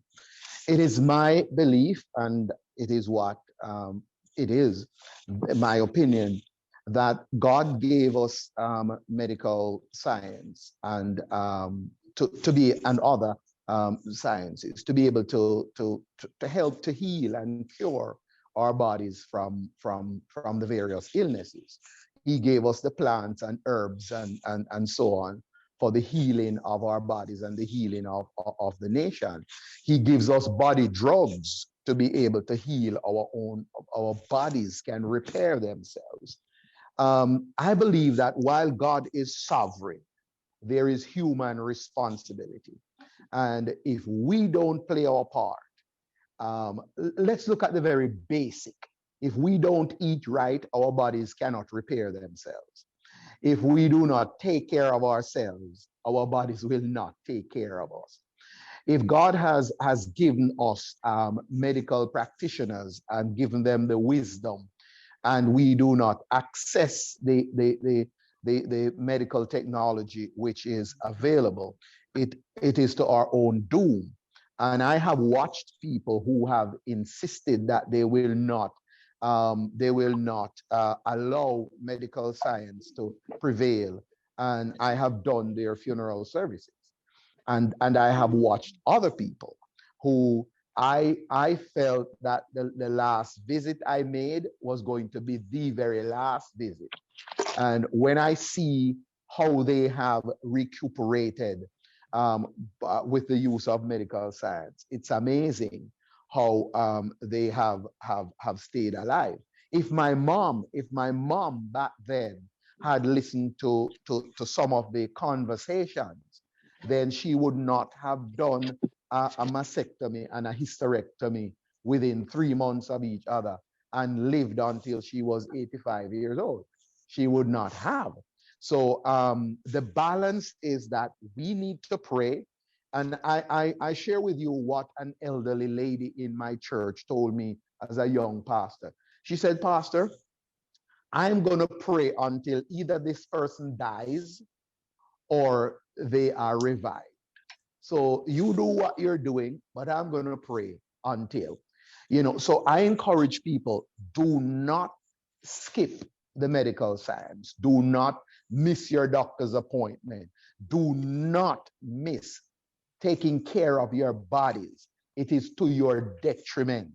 But then I say, we will continue to pray and to support you that God will give you the faith and God will give you the strength and God will give the medical practitioners the wisdom to be able to walk you through this process. Some people might see that as unspiritual, but that's how I relate to my own body.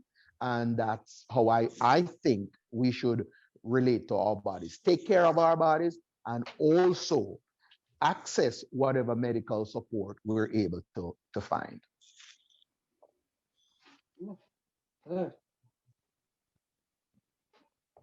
Sorry, I was just holding on a moment to unmute. I have a dog here. I'm concerned he's going to bark. So thank you, Dr. Vernon. That was a wonderful answer. And I think that highlights really nicely what many of us in cancer care do see in that intersection between faith and medical science, and feeling as though there's a choice when in reality they can really work together in order to help support these women and move forward with treatment. So the next question is for all of the panel. Can you speak about the role that culture plays within the healthcare system?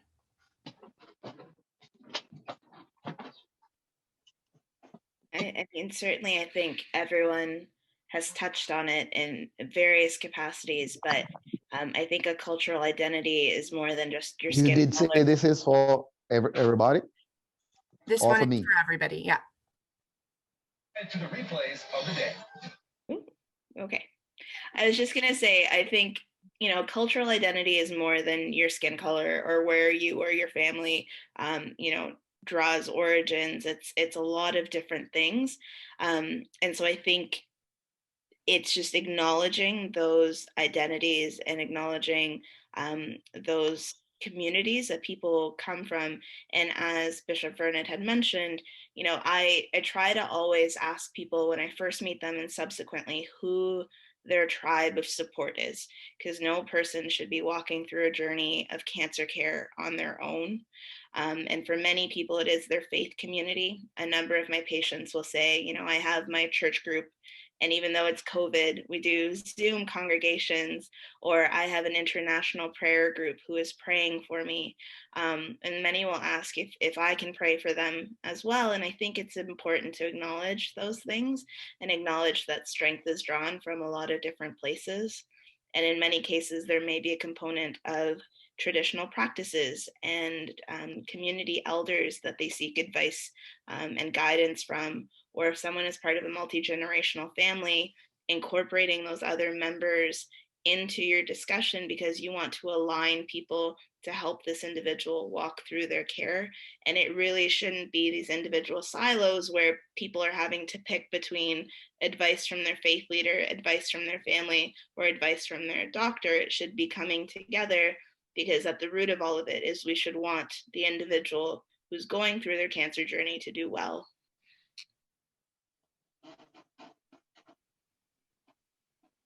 Well said.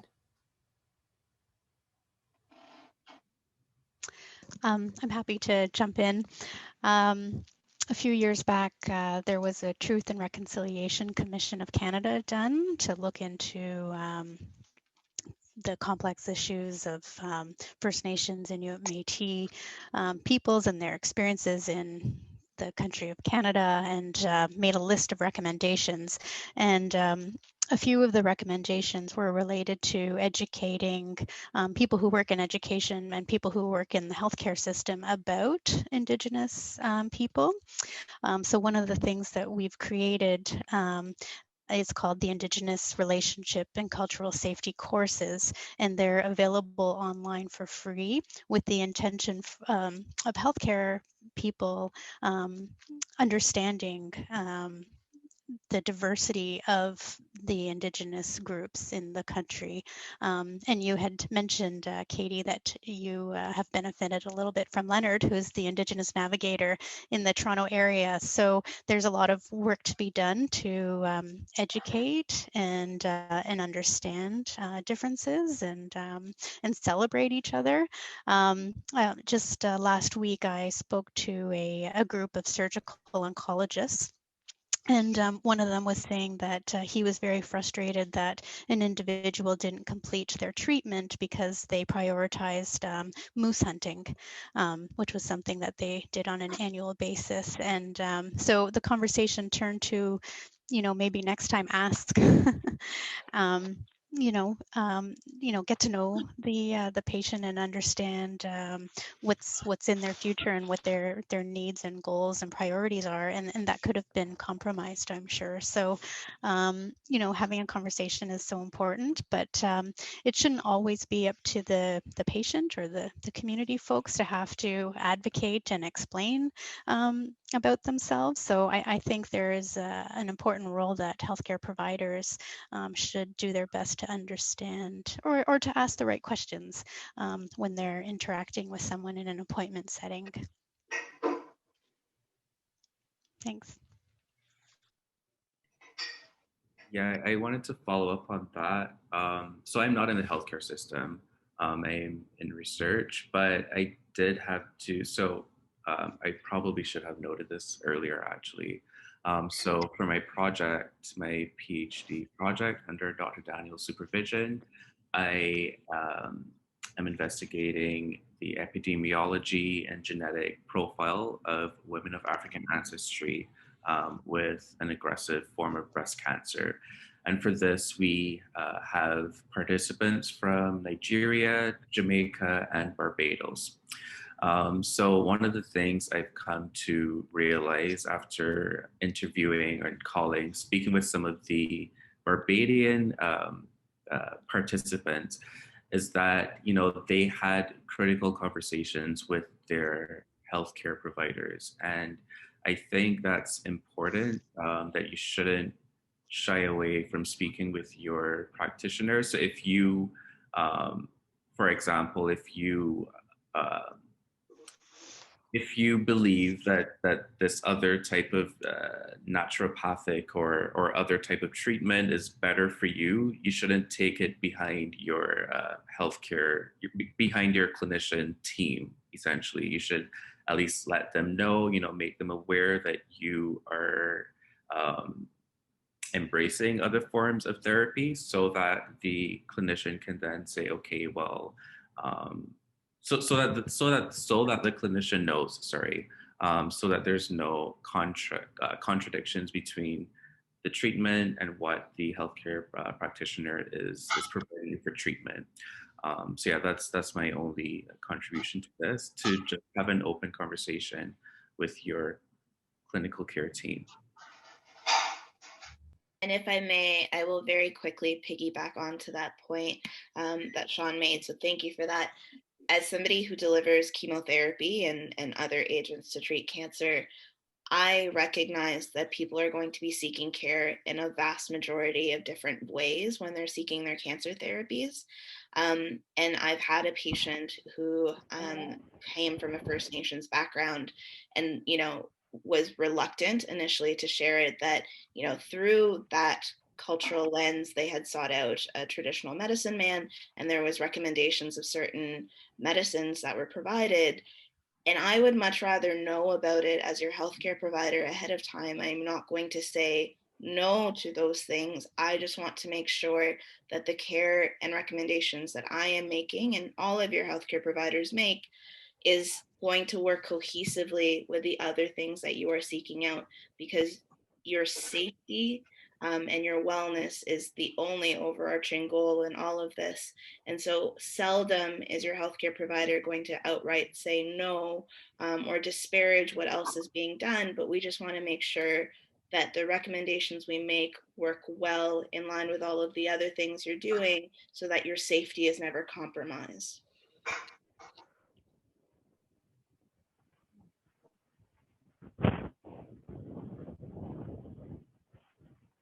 You know, and I think unfortunately, sometimes a particular cultural background can mean that people are coming to seek healthcare with a different level of trust in the people who are providing that healthcare.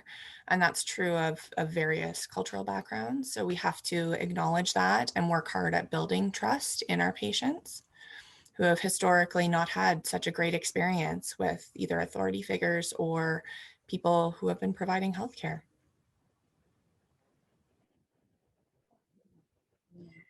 Are you taking questions from the audience now, Katie, or is it going to be after?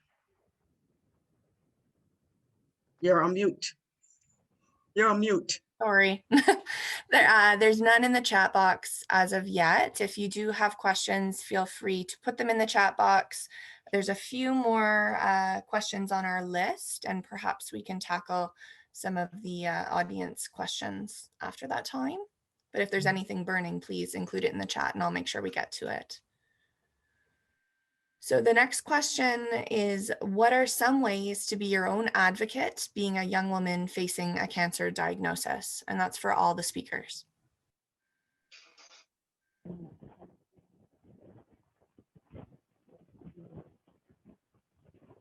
I think one of the things that comes to mind is be shameless in seeking information. In that there is nothing that you can ask that we likely haven't heard before. And it's my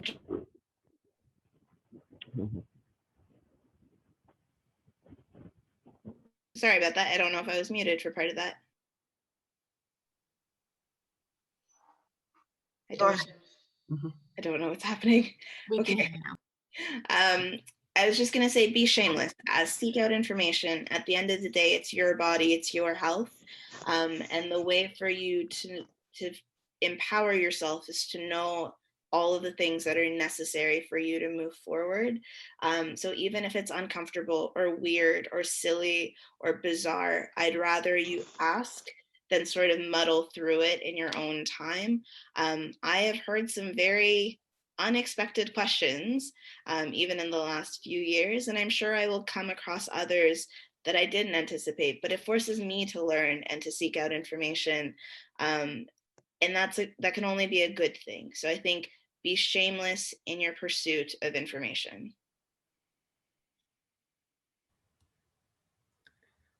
So any other comments on how to be your own advocate as a young woman facing a cancer diagnosis? Or Anybody?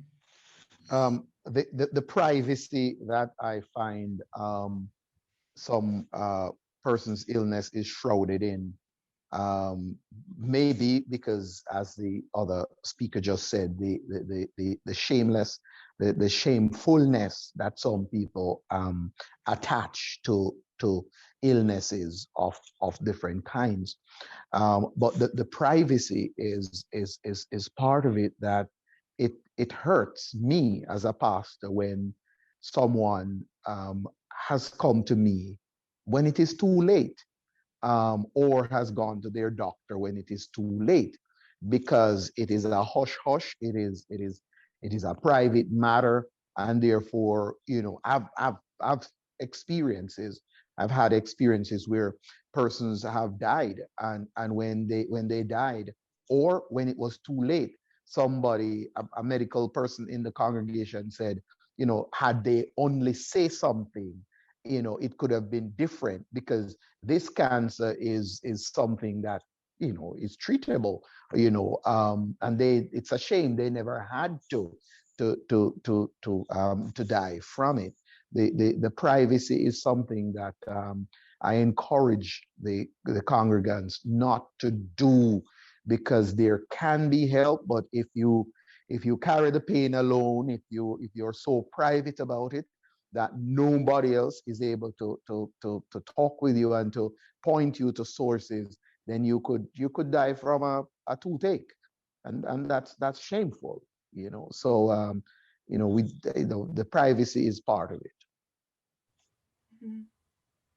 And I think that's certainly true of various cultural groups. Just the sense of shame attached to a diagnosis of cancer may vary between backgrounds. That's true. In terms of advocacy, if I can just speak for a moment, I think it's important as a woman seeking care to not stop or trust your intuition. The number of stories that I hear about people who are told, it's a cyclical breast mass, continue to watch it, or they just have a sense that something isn't right and they have to push, and then are found that they have a cancer diagnosis. So in terms of advocating for yourself, trust your gut as well and really push forward. Don't accept no for an answer if you feel uncomfortable with that.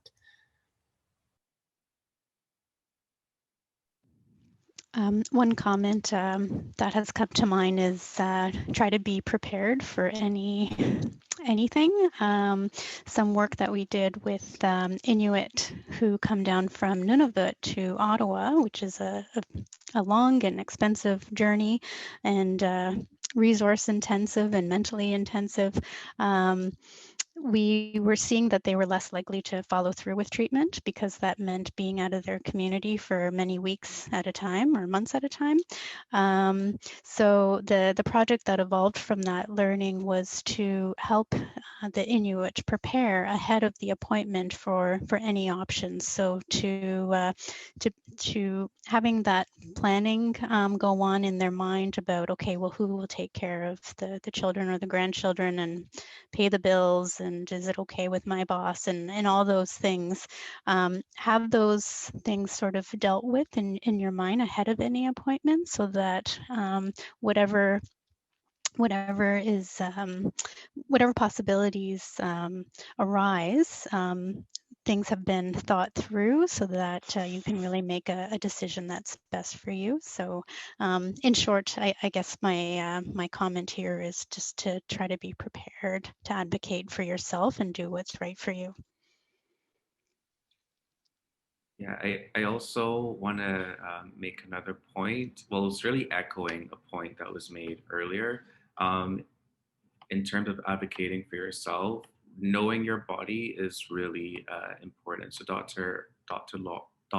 Lofters made this point earlier in her presentation, where if you are like in tune with your body, if you know something's up, go to your doctor and have a conversation with them, even if um, there's some people who fear going to the doctor because the doctor might say, okay, well, you're just delusional. This is not, um, anything that you should be concerned about. I know people have that fear, but really trust your gut and your instinct, and just, get that clarity from your clinical team, from you just knowing your body and knowing if something feels off or wrong.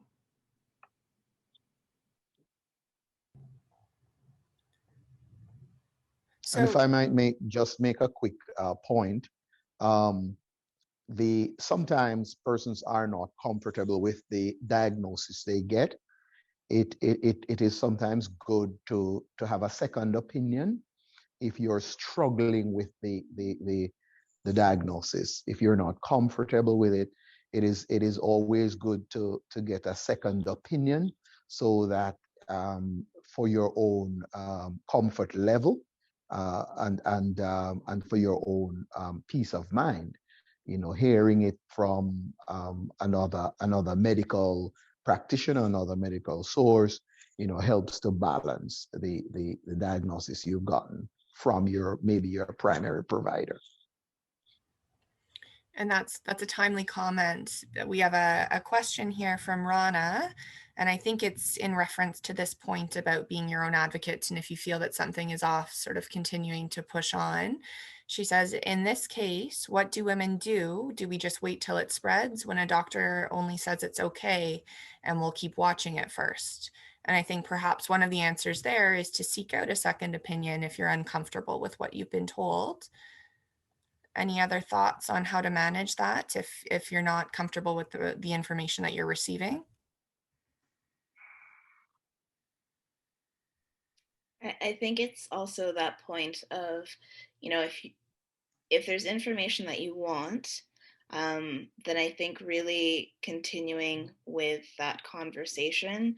And if your doctor is saying, "Oh, like don't worry about it," then ask for the tangible points. Oftentimes, um, you as a medical provider can feel, well, there's a lot of just a lot of scientific terms, there's a lot of information, I'll just summarize it, and this is the piece that you need to know. But I think if it's important to know those details, then ask for those details. If there's a report that you want to see, ask for a copy of it. Ask for the information that puts together your medical story for you, so that you feel empowered to make decisions alongside your medical team moving forward, and have that dialogue. I think it can be intimidating when you're a patient and you kind of just want to get through the encounter because it's scary and intimidating to be there. But I think asking those questions and pushing for those details, you may even get to a point where you force your care team to look at your information through a different lens because they were forced to continue to discuss it. And that's not a bad thing. And I think any physician or nurse should be okay with you seeking another opinion. Like, that is not an affront to us if you want another medical provider involved in your care. Yeah, such an important point, because I do think that people often are fearful of asking for that second opinion. They don't want to offend the people who are providing care, especially with something like cancer, where you're literally relying on your care team to save your life. So very important. It's not an affront, as Dr. Dadwell said. If you need one, you need one.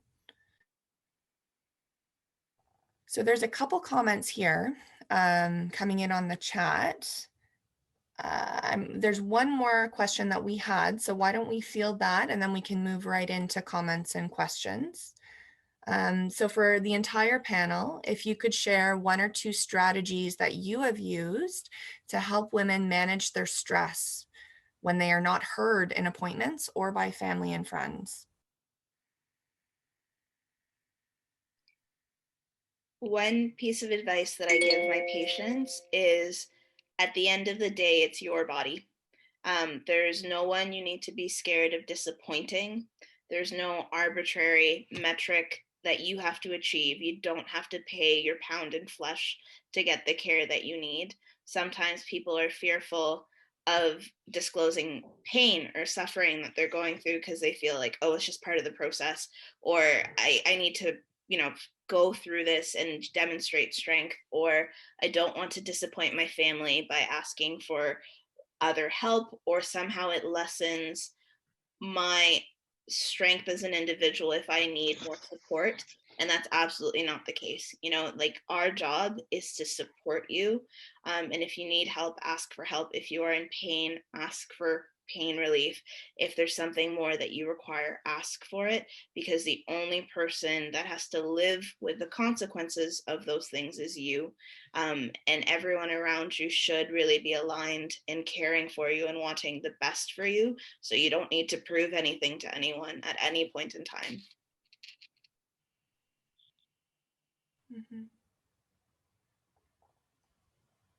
Any strategies for managing stress?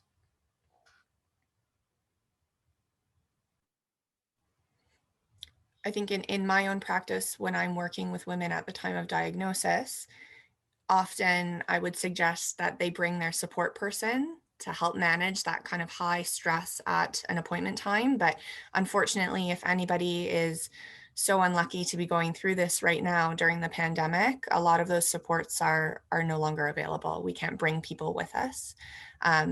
So making use of the opportunities within whatever the center is where you are treated. So at my center, I know I am sitting in on a lot of appointments to help people process information and also support them in their questions.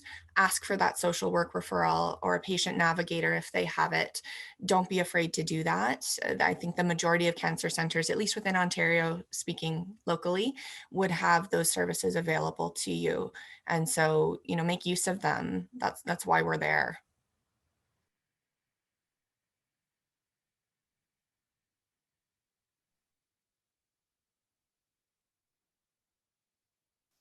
I think, Katie, you're muted again.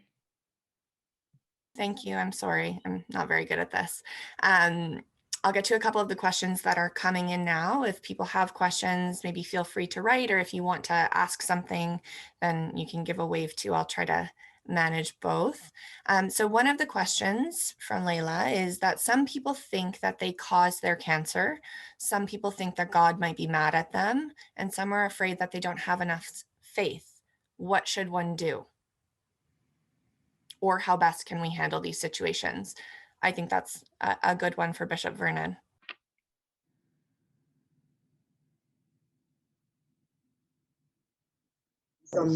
Yes, I was just trying to unmute my mic. One of the things that we have to constantly help people to understand is that adversity is never is never retribution. It's not God that is attacking and is angry with you. It's amazing that a lot of people of faith believe that their misfortunes are comes as a result of retribution, when it is not really so. The human body is what it is. It is the human body. We never came here to stay, and we have hereditary conditions. We have lifestyle conditions. We have all kinds of reasons why our health deteriorates or gets compromised at any given time. So I usually have to help people to recognize that their adversity is not an act of punishment by God. Also, people do ask the question, why me? Why me in challenging times? And the question is, why not me? Would we have preferred for it to be somebody else? All kinds of things come together to create illnesses and challenges in our lives. And once we can help reassure people that God is not fighting or acting against you, but that this is a part of the natural course of life. And you are not the only one going through this kind of a thing. There are other people going through it too. And, the commitment from, say, a pastoral person like me to say, we will journey through this together, helps persons to understand that, it's not punishment that they're going through. And just understand that it's a natural course of life, and that, we will journey together through it. Yeah. Thank you. So the next question we have is, it's a very good question, actually. I'm wondering how the hospitals are supporting the physicians or oncologists with familiarizing themselves with cultural differences. Are there trainings for them? I think Dr. Shivani comes from a diverse perspective and respects cultural differences, which is great, but I know that not all doctors do. I mean, I can speak a little bit to it. Certainly, I think there is some training that comes in part with our education and our medical training, but I will be the first to admit it is not enough. And a lot of the resources that I have sought and the training that I have sought has come from a desire to do better and a recognition that I don't know enough. And it is often unfortunate that some of your healthcare providers do not maybe share that incentive to go seeking that out.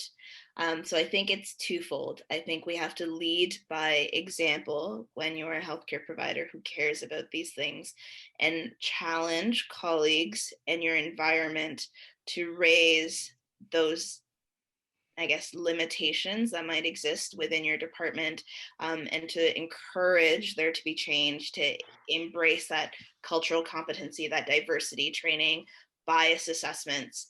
But at the same time, I think it is a reflection of a good healthcare provider if you can accept that you don't know, or that there are limitations in the care that you can provide when it's called out. So if you're finding that your healthcare provider isn't, recognizing those aspects of your care and your diversity in the discussions that they're having, call them out on it. And it should be on them then to seek out opportunities for growth and development. So I think it's that multiple prong where we don't ever know everything. We're going to get things wrong along the way. We may say the wrong thing, but I think it behooves us to be accountable in that kind of behavior and learning. Thank you. Maybe I'll just add that the courses that I referred to earlier, the Indigenous Relationship Cultural Safety courses, they're now actually mandatory at most of the medical schools in Ontario, and some of the nursing programs, midwifery programs, and social work programs. So that's changing. that it's not only on the individual who is training, but it'll be part of the curriculum more and more. Thank you. So a question from June: what resources would you recommend to a woman in terms of what questions to ask, and not just asking the questions, but understanding what the answers mean?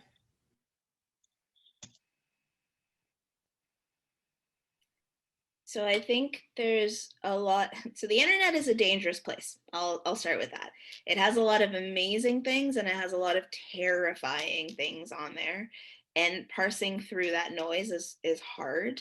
I always tell people, keep a notebook, write your questions in it, come to your appointments. I've had people literally come with binders with pages of questions, and we take the time to go through those, albeit it might not all happen in one appointment. But the Cancer Society, at least in Canada, is a great resource. Cancer Care Ontario, again in Ontario, is another one. Ask your healthcare provider for more vetted websites and resources and support groups so they can direct you. And I think that support group piece is very important. Even, I guess, more importantly for younger patients with cancer, to find others who've walked that journey before them, so that you can get sort of guidance and even some insight into what to expect, because I think it's very normalizing if you have another individual who's gone through the same, as opposed to feeling very isolated in this very hard diagnosis. Yeah, I think the writing down is a key point too, because once you get to an appointment, it may be overwhelming, you may be nervous, you know, all of those questions that you've had leading up to it can kind of be fleeting. So writing down is a really good tool.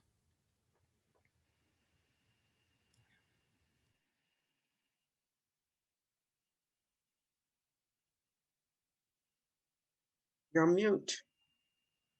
Sorry, You're on guys. mute, Katie. Sorry. That brings us to the end of our planned questions.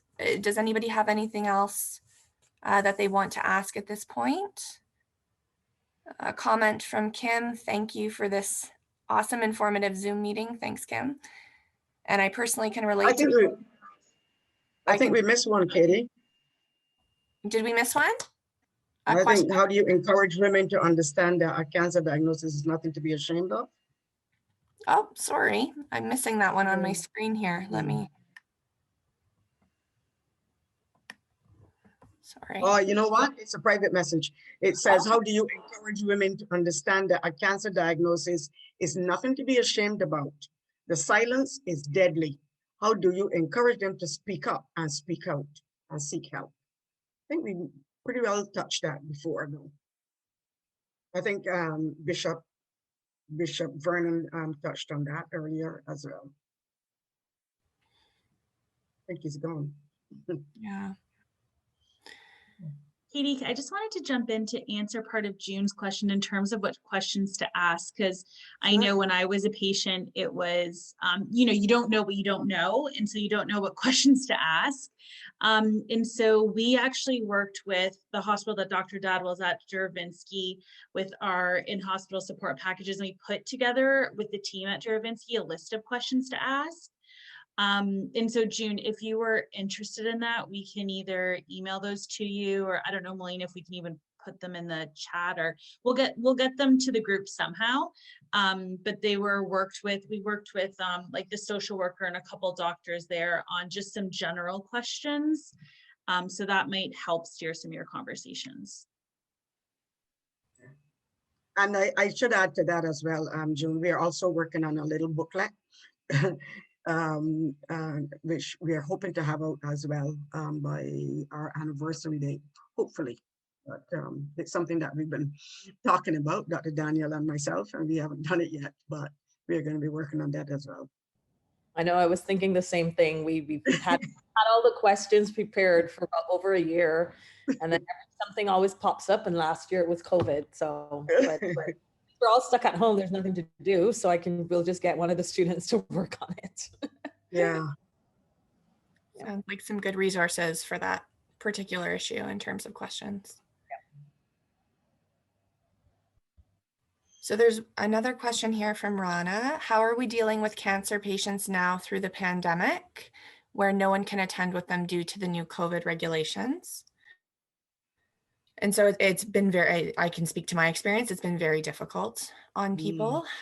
We've had certain exceptions where we've been allowing family presence. So at the time of at our center, I can only speak to our center, at time of diagnosis, if there is results being conveyed that are going to be either life altering or treatment changing, but it's been very difficult. We're encouraging virtual communication, so making sure that we've got whomever that main support person is, either on the line or by FaceTime. We actually have iPads that we can use if people don't have smartphones that they're able to make use of, but it's been very, very difficult.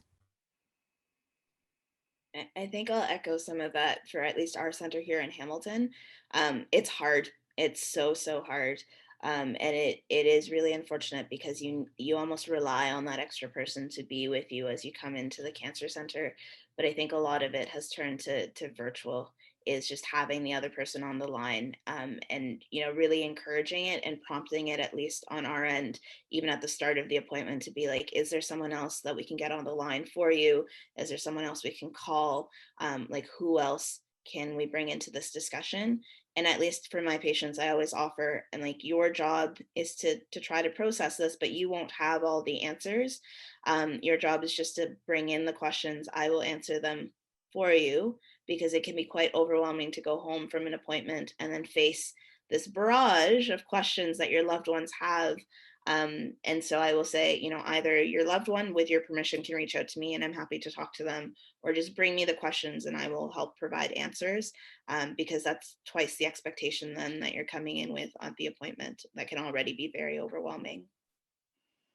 And one of the other things that I might add as well, that worked for me, I tape the conversation so that I could come home and listen to it again, because a lot of the times you don't process the information very well. So it helps to when you go home to have that recording, that you can listen to it again and perhaps come back the next time with more questions. Yeah.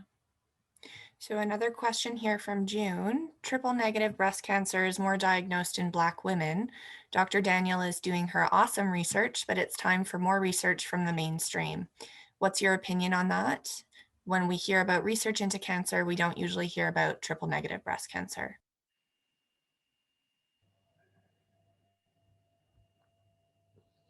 So can I just chime in here for a little bit?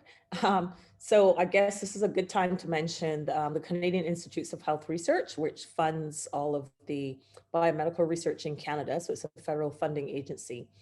They have just launched this past week, and I just was on the site here. It's called, basically they have this online discussion forum to address the systemic racism in Canada's health research. So actually, is it possible for me to share screen just so people can see it?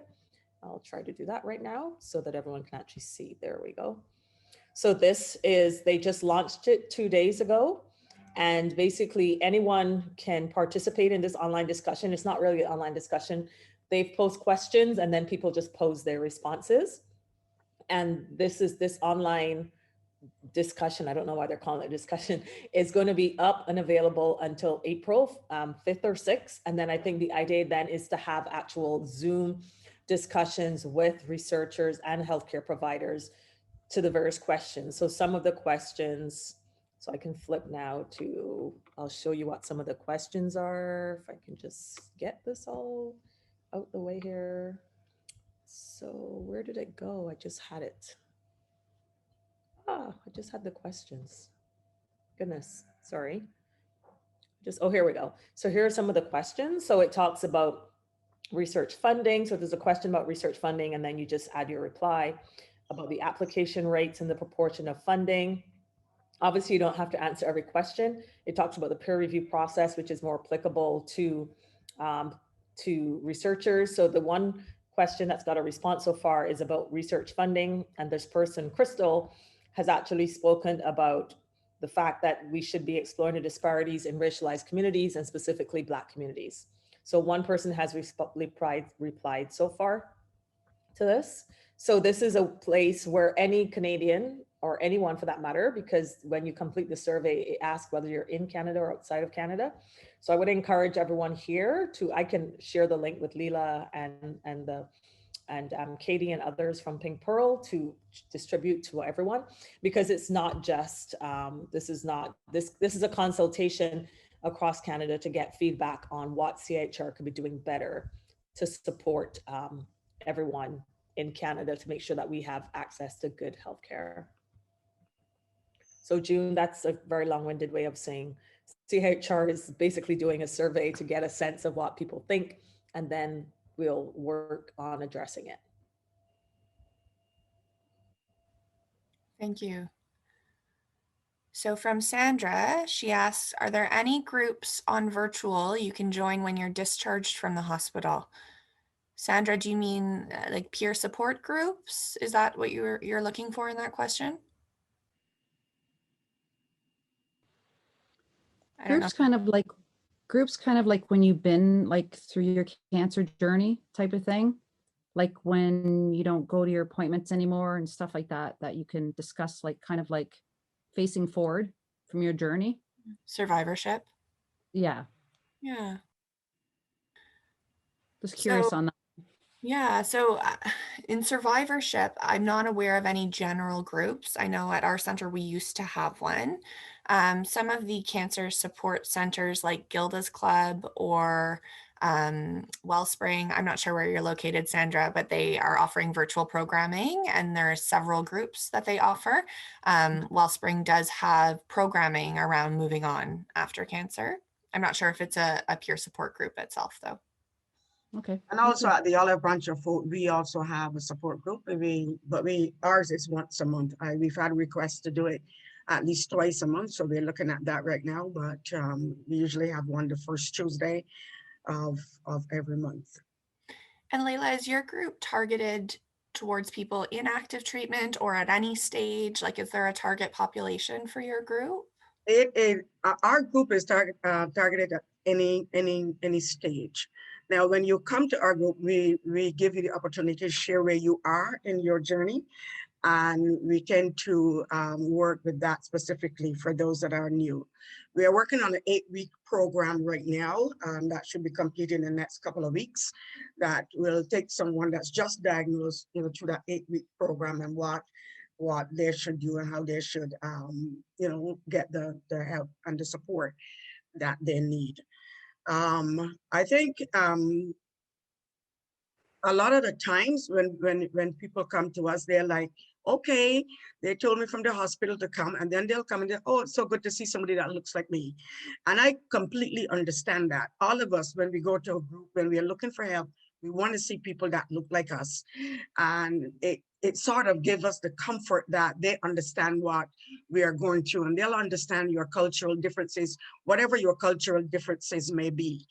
So I think it's important that we are having this conversation today so that we can, get feedback from all aspects, so that anyone that's looking for help can reach out for the help that they need, and be assured that they can find it. If we don't have the answers for you at the group setting, we are sure to find those answers so that the next time we can share that with you, because no one has all the answers, and for sure there are going to be questions that we have never encountered before. So if that happens, we sort of look for those answers, and the next time we are able to share that with you. So we work with not only the patients, but their family members, and most of the people that come to our support group as well usually has a support person that they bring with them, and so that they're not alone and they don't feel like they are alone. And several good resources are being posted in the chat right now, more specific to Hamilton. So perhaps we can take note of those if we're sending anything out afterwards. Yes. Well, we're going to gather a lot on the resources that we're talking about today, or that is shared today. And when we send out our thank you letters, we'll include that. As well as this is going to be on our website for anyone to access after the session. It should go up in a few days. If you wanted to go back and review any of the information that was shared, or the question and answer period, you can go back and do that after.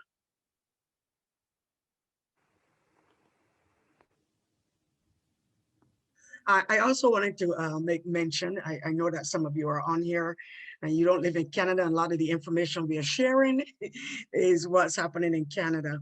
But if you're in the Caribbean, I just want to highlight that we do work with women in the Caribbean as well. We've worked with women in Jamaica and in Barbados.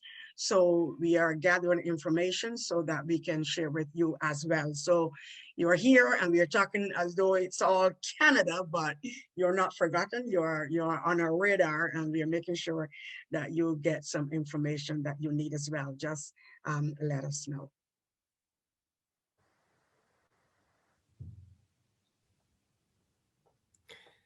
So yes, lots of links populating here in the chat if people want to make note of anything at this point. I think we did want to also open up time at this point in time just for some peer connection. So if anybody has, we've been asking good questions. If anybody has things they want to share, I think we would open up the floor at this time for those types of comments.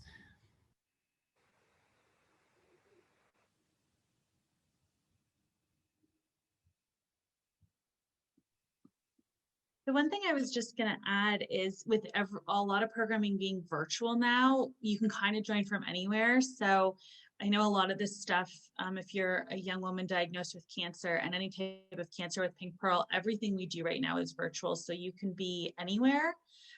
We had our retreat in October. Someone joined from Nunavut, someone from Ireland. So that's been the nice part of virtual. So that's something to think about.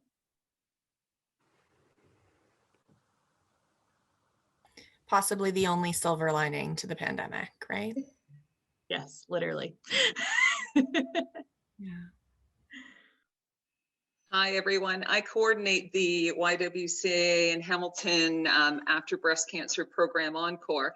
And same as was discussed, that now that it's virtual, it's amazing because we can reach so many more. And I found when we've done 2 sessions so far. So normally it's 8-week, once a week, but we've done it in the summer for a month, and we bring in guest speakers as well. But especially during COVID, how the women have found that this allows them that time to connect one with another. So when they have felt really lost and alone, it's really helped during this time period. And we also I teach a free Pilates Beyond Breast Cancer. So again, that's virtual. So while it's all virtual world, we're happy to connect with as many women as we can. And I included my email in there. And I've done Anne Marie's Zumba classes, so I can attest. They're a good time and a good workout.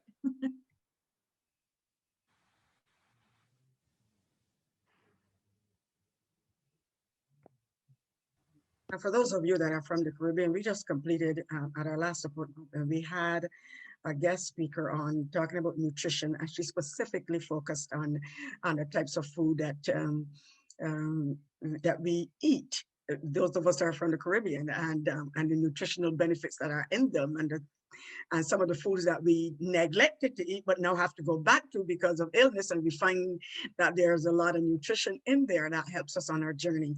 And we have had a great response to that one, and so many of the women that attended has already asked us to make sure we bring that lady back because they have more questions for her. So we will be doing that. And again, we do this under our TOBOH Vine. We call it our TOBOH Vine because it reaches so far and wide now that we have COVID. So we'll have all of those on our website for anyone that's interested. And our website, of course, is www.theolivebranch.ca. And you can also follow us on Instagram and on Twitter as well.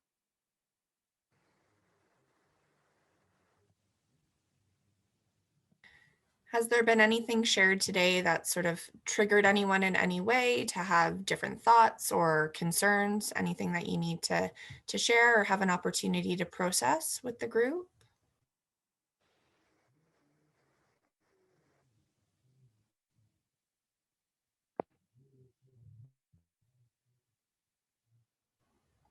Was all good information then? Yeah, I think everyone's processing and tired. Yeah, no, all good info. What I was going to say is I learned a lot when Layla came to speak at our retreat, but I think, and I'm so happy that we were able to be a part of this, because just to dive deeper into because, she only had, I think, 30 minutes. So this was obviously a lot more learnings and specifically around the different diagnoses when you're a Black woman and kind of, I didn't know any of that, right? And the work that's being done there. So yeah, that was all really informative and a lot of new information for sure. And I liked to, what Dr. Elaine was saying, I believe it was, those are all like those little tactical things that we could be doing, whether it's paying for parking, paying for transportation, like those kind of things. I know when I was a patient, I thought of, but we haven't got around as an organization to doing. So I think that they might seem little, but in this conversation today, you realize that they're actually not little. They're really big barriers. So I think that's something interesting for us to take away and to find ways that we can maybe fund some of those things, and that those areas are interesting to me. Yeah.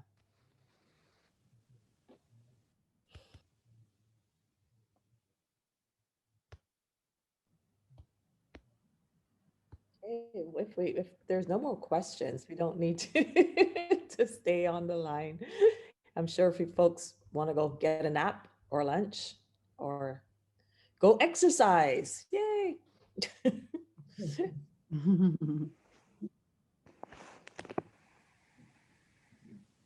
Thank you. very much. Yeah, thank you guys so much. This was great. Really appreciate it. It was nice to see some familiar faces and meet some new ones. Yep. Yeah. Thank you, Elise, for co-organizing and hosting this with the Olive Branch. It And was thanks, mostly the Olive Branch. We were just happy to listen in. and thanks to all the speakers today and everyone for attending. And we definitely hope you learned something and you share it with your siblings, your family members, your friends, because you never know what life you're going to save with some of the information you learned today. So yeah, don't keep it to yourself, share it. That's right. And from me, thank you all for participating, and especially the speakers that brought such a wealth of information and to share with us, and also to open up our desire to go a little deeper and do some other things that we never even thought of before. And like Elise said, looking at the things that seem little, but realizing now after this session that they're not so little, and that we need to do a little bit more than we are already doing. And thanks to our pastor Pastor Vernon, for coming and sharing from his perspective. That is extremely important, especially to our community, where the first place we go is to our spiritual leaders. And whatever you tell us, that's what we are going to do. So thank you so much. But it is true. So that is true. Thanks for having me. I was honored to be with all of you ladies. It's a privilege. Thank you so much. So now that we have actually looked at that from outside of the church, so when you came to us to be a part of this, you helped us to see it from being within the church walls, and I think that's also important. And so I want to say a special thank you, and thank you, Katie, for doing such a wonderful job moderating today. That was awesome, and Dr. Daniel for doing a great job hosting, and all of the speakers, Dr. Shepard and Elaine. I think Elaine, hopped off there a bit, and Dr. Aisha and Sean for bringing that other perspective in terms of the research and all the information. Everything's been, very informative. Our Think Beyond Love Pink is Dr. Daniel's brainchild. She was the one that came up with the title, Think Beyond Love Pink, where we did a project that was funded by Women's College Hospital. And we titled it Think Beyond Love Pink, and it's kept going. And it's got a lot further, much further to go, but we are working on it. So to all of you that took the time out from your Saturdays, and some of you, it's the only day you have to relax, and you took the time out to be with us today, and we are on time. We said we would finish at 1, and we have 10 minutes, 10 minutes to 1. And I really want to let you know how much I really appreciate you being here. And you can look up for other events as they come up. And of course, they're going to be on our website. So at this time, I did promise that Elise and Millennium would want to share something from Pink Pearl. I don't know if you feel like you've already done that, but just in case you haven't, I want to make sure you get that opportunity to share what Pink Pearl is doing in the Niagara region. Yeah, no, I think we got a lot across. We are support for young women with all types of cancer. We have retreats, learning series, scholarships, in-hospital support package. We just launched one-on-one counseling, which has been a really big needed program right now, and it's all done, everything's done virtually. Actually, the social worker at Juravinsky leads those, Ashley. So yeah, I think we put some resources in there, but we're so thankful to be a part of this. You did a wonderful job and such a great panel, great group. So yeah, hopefully we can do this again soon. For Thank sure. you.